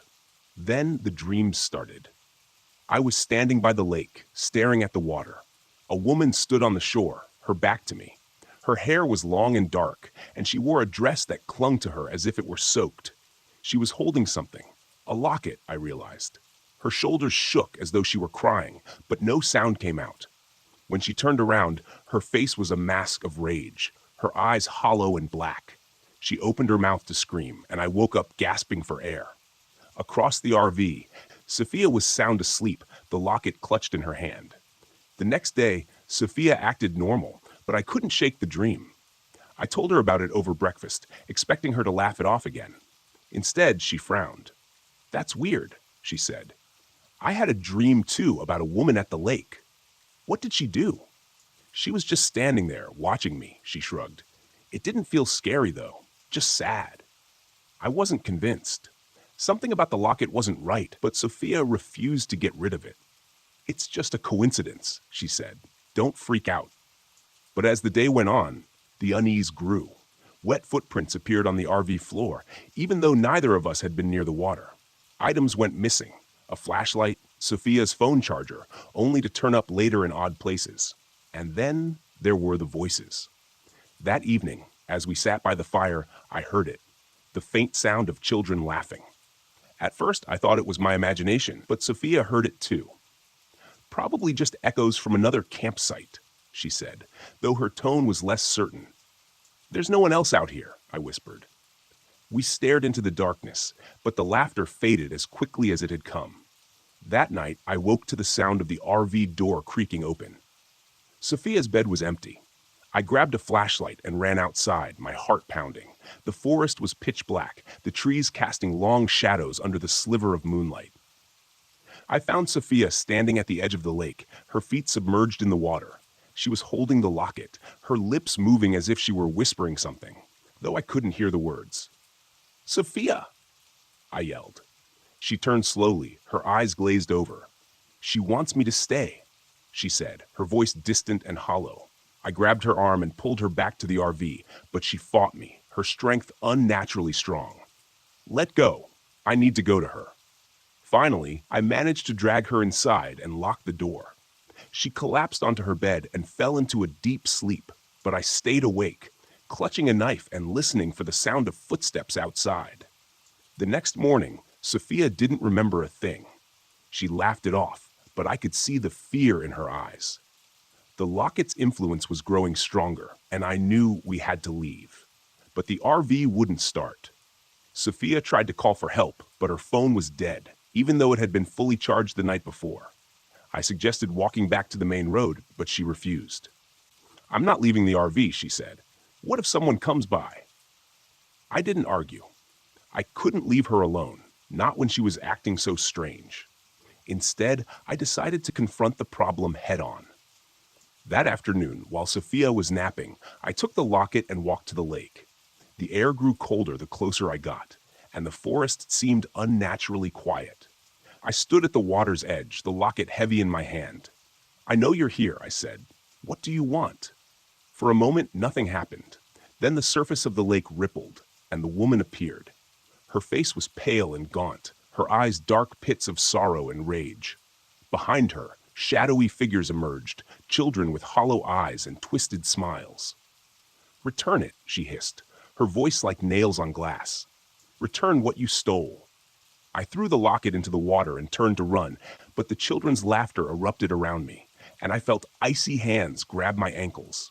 I screamed, kicking and clawing, but the hands dragged me toward the water. Just as I thought I was going to drown, Sophia appeared, her face twisted with fear and determination.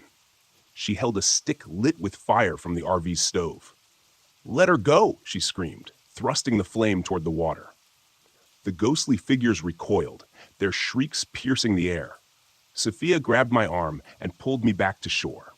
Together, we watched as the locket sank beneath the surface, the ripples fading into stillness. We left Dogwood Lake the next day, abandoning the RV and hitchhiking back to civilization. Neither of us spoke about what had happened, but I knew we'd both been changed. Sophia never picked up her camera again, and I can't look at a lake without feeling a chill run down my spine. Some nights, I still hear the laughter, soft and distant, like an echo from a nightmare.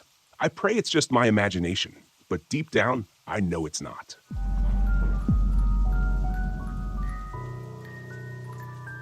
My name is Camila Adams.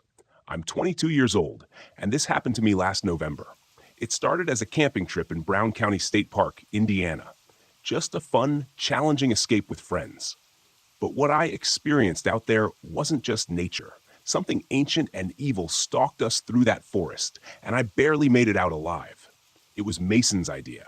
He was the ringleader in our group of 3, confident, outdoorsy, and just reckless enough to convince us this trip was a good idea.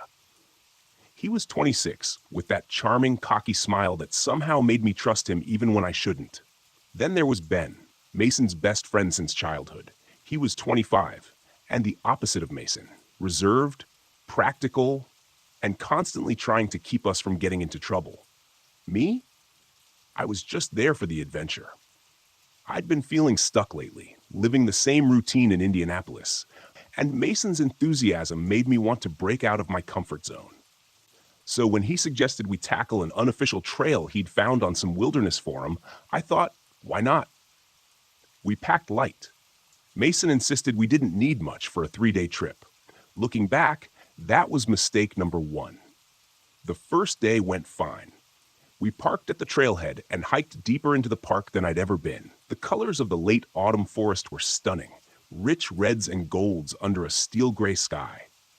Mason led the way with his usual bravado, joking about how we didn't even need a map because he had the route all figured out. Ben kept muttering about how we should at least double-check our bearings, but Mason brushed him off. By the time we reached our first campsite, we were tired, but in good spirits. We set up a small fire, ate some protein bars, and talked about everything and nothing under the canopy of stars. It was peaceful until the forest went silent. I didn't notice it at first, but Ben did. "Do you hear that?" he asked, his voice low.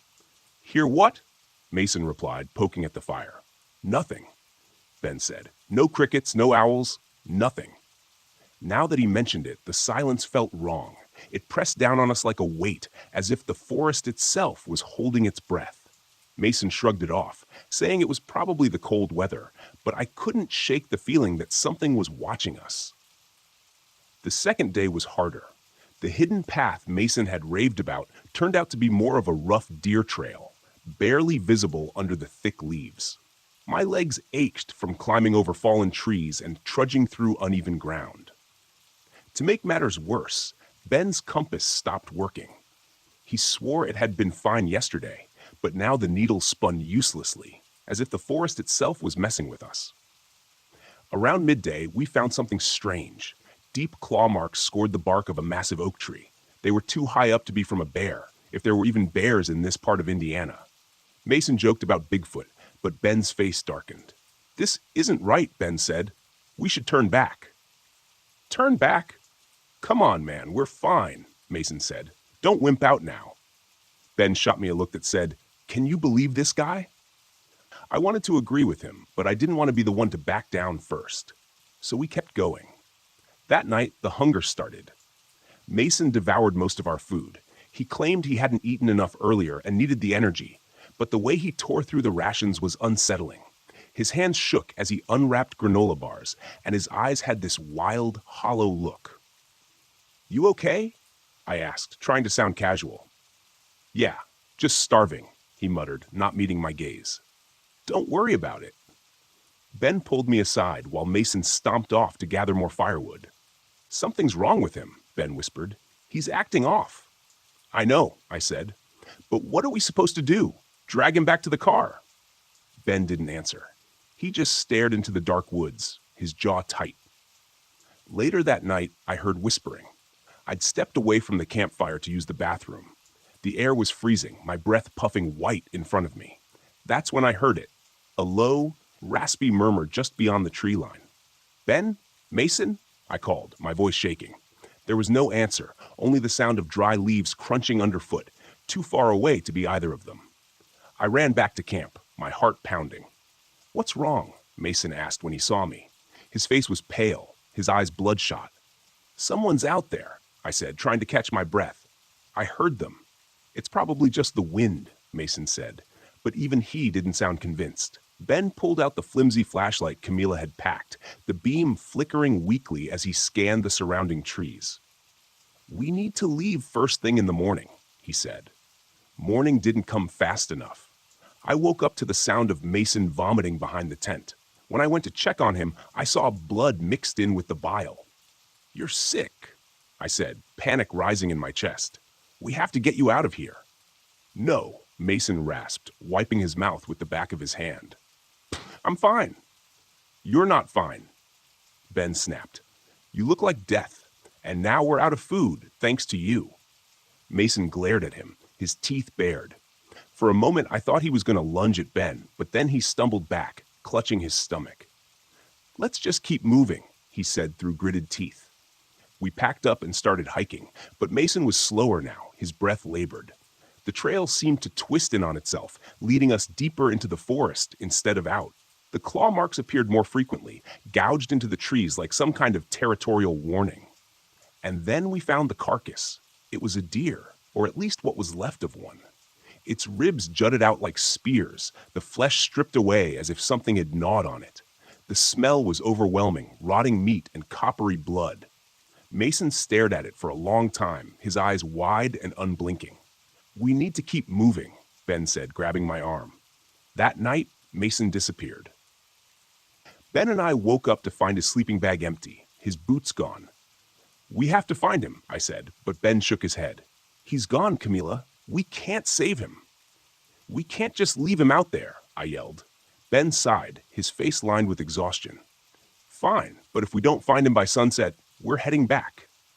We followed a faint trail of footprints, half expecting to find Mason sitting by a tree, laughing about some stupid prank. Instead, we found him crouched over another deer carcass, his face smeared with blood. Mason? I called out softly. He turned to look at us, and my stomach dropped. His eyes were sunk, his skin stretched taut over his cheekbones, his lips pulled back in a grotesque smile, revealing teeth that looked too sharp, too jagged. The hunger, he whispered. It's inside me. Ben grabbed my hand, pulling me back. Run, he said. We ran, crashing through the underbrush, but Mason, or whatever he'd become, was fast. I could hear him behind us, his ragged breathing growing louder, closer. Go, Ben shouted, shoving me forward. I'll hold him off. No, I screamed, but Ben didn't stop. He turned to face Mason, wielding a large branch like a spear. I didn't see what happened next. I just kept running, tears streaming down my face as I heard Ben's screams echoing through the trees. I stumbled out of the forest at dawn, bloodied and half frozen. Park rangers found me near the trailhead and took me to a hospital. I told them everything, but they didn't believe me. They said Mason and Ben probably got lost and that I was lucky to make it out alive. But I know the truth. Somewhere in those woods, the Wendigo still roams, hungry and waiting for its next victim.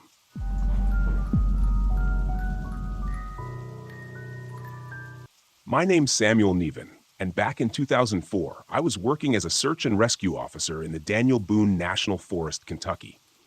I didn't grow up around here, though. I came from Indiana, a flat, uneventful place where the most excitement you'd get was a speeding ticket. The move to Kentucky was supposed to bring some adventure, and let me tell you, I got more than I bargained for. When I first got into this line of work, people said it was mainly about finding lost hikers or kids who wandered off the trails. They didn't warn me about the other things in the woods. the things you can't categorize. You see, I wasn't exactly what you'd call an experienced outdoorsman before I took this job. The closest I got to wildlife was grilling burgers in my backyard.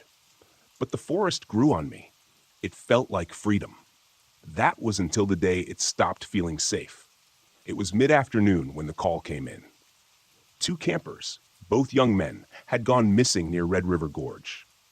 They had set out the previous morning and hadn't checked back with their friends. That wasn't entirely out of the ordinary. People lose track of time out here all the time.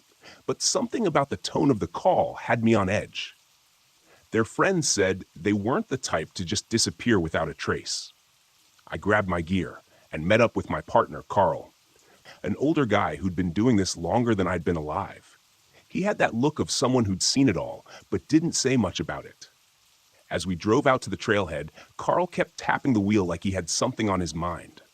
Finally, he said, "You ever hear about that thing up in the gorge?" I glanced at him. "What thing?" He didn't answer right away. "Never mind," he muttered. "Just some stories the locals like to tell to scare tourists." We pulled up to the trailhead where we met the friends of the 2 missing campers. They were all rattled, wide-eyed, and shuffling nervously like something bad had already happened. One of them, a guy with a red bandana wrapped around his head, said they had been hiking together when the 2 missing guys went ahead, wanting to explore a cave they'd found. The rest of the group stayed back, and when their friends didn't return by nightfall, they started worrying. Carl, never one for comforting words, just grunted and motioned for me to follow him. We set out on the trail, winding through dense trees and jagged cliffs. The forest was quiet, too quiet. You start to notice these things when you've been out here long enough. No birds, no rustling leaves, just the wind and our footsteps crunching on the dirt. "Shouldn't there be, some wildlife or something?" I asked, trying to break the silence. Carl didn't respond, just picked up the pace, which wasn't exactly reassuring. About an hour in, we found the campsite the missing campers had set up. Tents were there, unzipped, sleeping bags tossed around like they'd left in a hurry. A couple of backpacks were strewn across the ground. What was strange, though, was that there were no signs of a struggle, just an eerie sense of abandonment.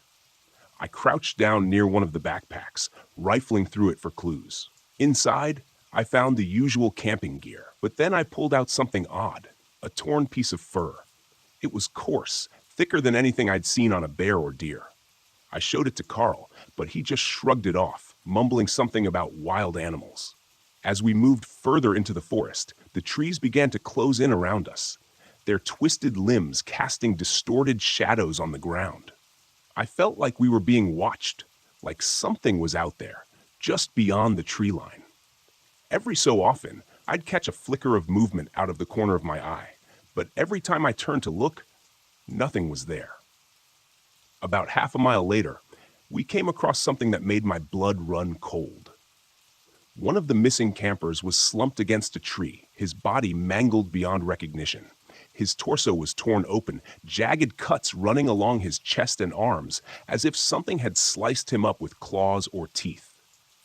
There was no blood on the ground, though, which made it even more unsettling. Whatever did this didn't just kill him, it took its time. I staggered back, feeling bile rise in my throat. Carl knelt down to examine the body, his face grim but not surprised. "This isn't normal," he muttered. "No kidding," I whispered. "What could have done this?" Carl stood up slowly, scanning the area. "Not sure, but we need to find the other one." The other one, right. There were 2. I had almost forgotten. My mind was still reeling from the sight in front of me. But we had a job to do. We pressed on, following a faint trail of broken branches and disturbed underbrush. It was getting darker, but we couldn't turn back now. About an hour later, we found the second camper, or at least what was left of him. His body was hanging from a tree, suspended by a mess of vines and branches. It looked like he'd been lifted up and shredded apart, his limbs dangling at odd angles. I could barely breathe at this point. It was like we had stumbled into some twisted hunting ground. "We should call this in," I said, my voice shaking. Carl didn't move. He was staring at something off to the side, just beyond the body. Look! I followed his gaze and saw it. Movement in the trees. Something was crouching low, its shape barely visible in the shadows. It was huge, larger than anything I'd ever seen before. Its body was covered in matted fur, like that of a wild boar, but its movements were more feline, smooth and predatory. The creature's head was elongated, almost like a wolf's, but it had this strange, twisted quality to it, as if nature had gone wrong somewhere. It stood there for a moment, staring at us, before letting out a low, rumbling sound that vibrated in my chest. Carl grabbed my arm, snapping me out of my daze. Run?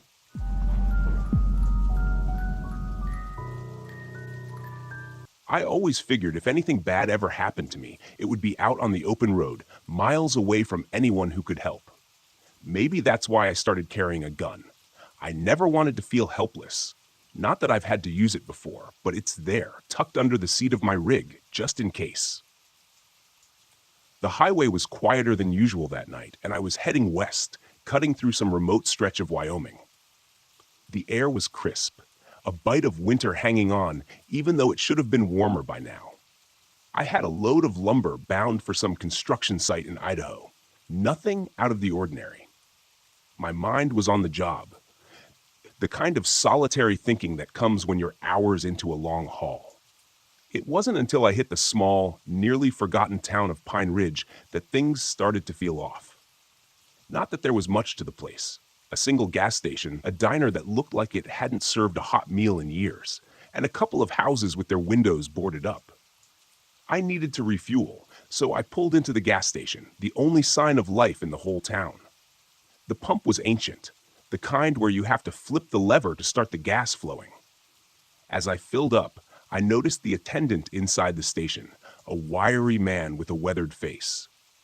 He was watching me, his eyes never leaving me. I gave him a nod, more out of habit than friendliness, but he didn't respond, just kept staring like he was sizing me up. It made my skin crawl, but I chalked it up to small-town suspicion. Strangers don't exactly roll through Pine Ridge every day. I paid for the gas and got back in the truck, eager to put some miles between me and that town. As I pulled out, I noticed an old beat-up pickup truck parked on the side of the road. I hadn't seen it when I pulled in, but then again, I wasn't paying much attention. The thing looked like it hadn't run in years, rust eating away at the body and the tires flat against the pavement. An hour later, the road was deserted, just a ribbon of black cutting through the wilderness. That's when I saw the headlights in my mirror. At first, it was just a faint glow, but they got closer. Fast. Too fast. My heart picked up, and I checked my speed. Maybe I was going too slow, but no, I was doing the limit. The lights got brighter, and I could make out the outline of the vehicle behind me. It was that old pickup from Pine Ridge, the same rusted hulk that looked like it shouldn't even be on the road.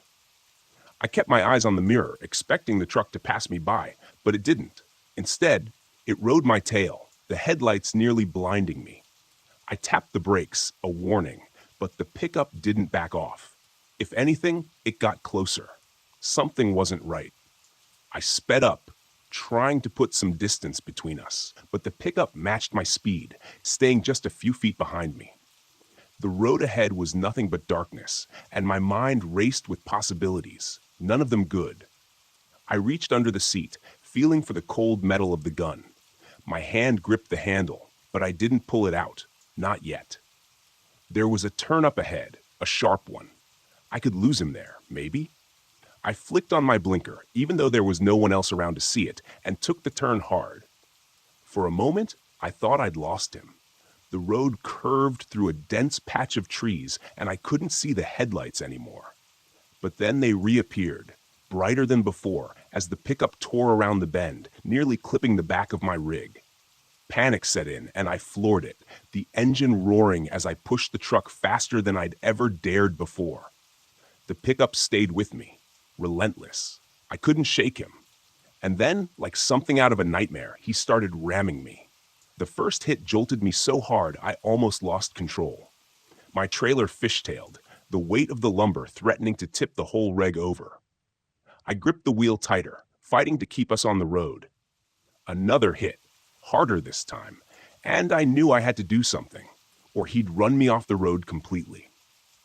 I glanced at the gun still under the seat, but the thought of using it while driving terrified me. Instead, I scanned the road ahead, looking for anything that might help. Up ahead, I saw a narrow dirt road branching off to the right. It wasn't on my map, and I had no idea where it led, but it was my only option. I cut the wheel hard, veering off the main road onto the dirt path. The rig shuddered as the tires hit the rough ground, and I prayed the trailer wouldn't flip. The pickup followed right on my tail, its headlights bouncing in the darkness. The road was narrow, barely wide enough for my truck, and lined with thick trees on either side. I could hear the pickup's engine roaring behind me, getting closer and closer. My mind raced with desperate ideas, none of them good. I could try to lose him in the trees, but one wrong move, and I'd be wrapped around a trunk. And then, out of nowhere, the road ended. I slammed on the brakes, the tires skidding in the dirt, and the rig came to a stop just inches from a steep drop-off. The pickup didn't stop. It rammed into the back of my trailer with a sickening crunch, and I heard metal tearing as the trailer swayed dangerously over the edge. The impact threw me forward, and I fought to stay in control. I could feel the weight of the lumber shifting, the whole rig threatening to go over. I had seconds, maybe less. I didn't think. I yanked the gun out from under the seat, kicked open the door, and jumped out. I hit the ground hard, rolling to avoid the drop-off. The pickup's engine was still running, the headlights casting an eerie glow over the scene. I scrambled to my feet, the gun in my hand, and turned to face the pickup. The driver's door opened, and a man stepped out. He was tall, broad-shouldered, and covered in grease and grime, his clothes tattered, hanging off him like they'd been through hell. He didn't say a word, just started walking toward me, his steps slow and deliberate. I leveled the gun at him, my hands shaking. "Stay back!" I shouted, but he kept coming. Closer now, I could see his face. It was twisted, scarred, like he'd been in 100 fights and lost every one of them. His eyes were cold, empty, like there was nothing human left inside him. He didn't stop. I pulled the trigger. The gunshot echoed through the trees, and the man staggered but didn't go down. He looked at me, more surprised than hurt, and then kept coming. I fired again, and this time he dropped to one knee, blood seeping through his shirt. But he wasn't dead. He reached into his pocket, pulling out a knife, and lunged at me. I fired a third time, hitting him square in the chest. He crumpled to the ground, finally still. I stood there, gasping for breath, the gun still in my hand. The night was silent now, the only sound my own ragged breathing. I walked over to the pickup, looking for any sign of why he'd chased me, but there was nothing. The cab was empty, no ID, no belongings, just a truck that shouldn't have been running. I looked back at the man, his body lying lifeless on the ground. There was no question he was dead. I had the gun, the spent shells, and his blood on my hands. This wasn't something I could just drive away from. But as I stood there, I realized something else. The rig was teetering on the edge, the weight of the lumber pulling it closer to the drop-off. I ran back to it, climbed inside, and slowly, carefully backed it away from the edge. Once I was clear, I drove back to the main road, my heart still pounding. I didn't stop until I reached the next town, where I found a diner that was still open. I sat in a booth, the gun hidden in my jacket, and ordered a coffee.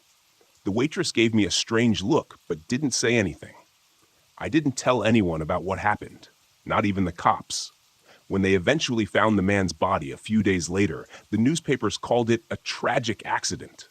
An unidentified man found dead in the woods.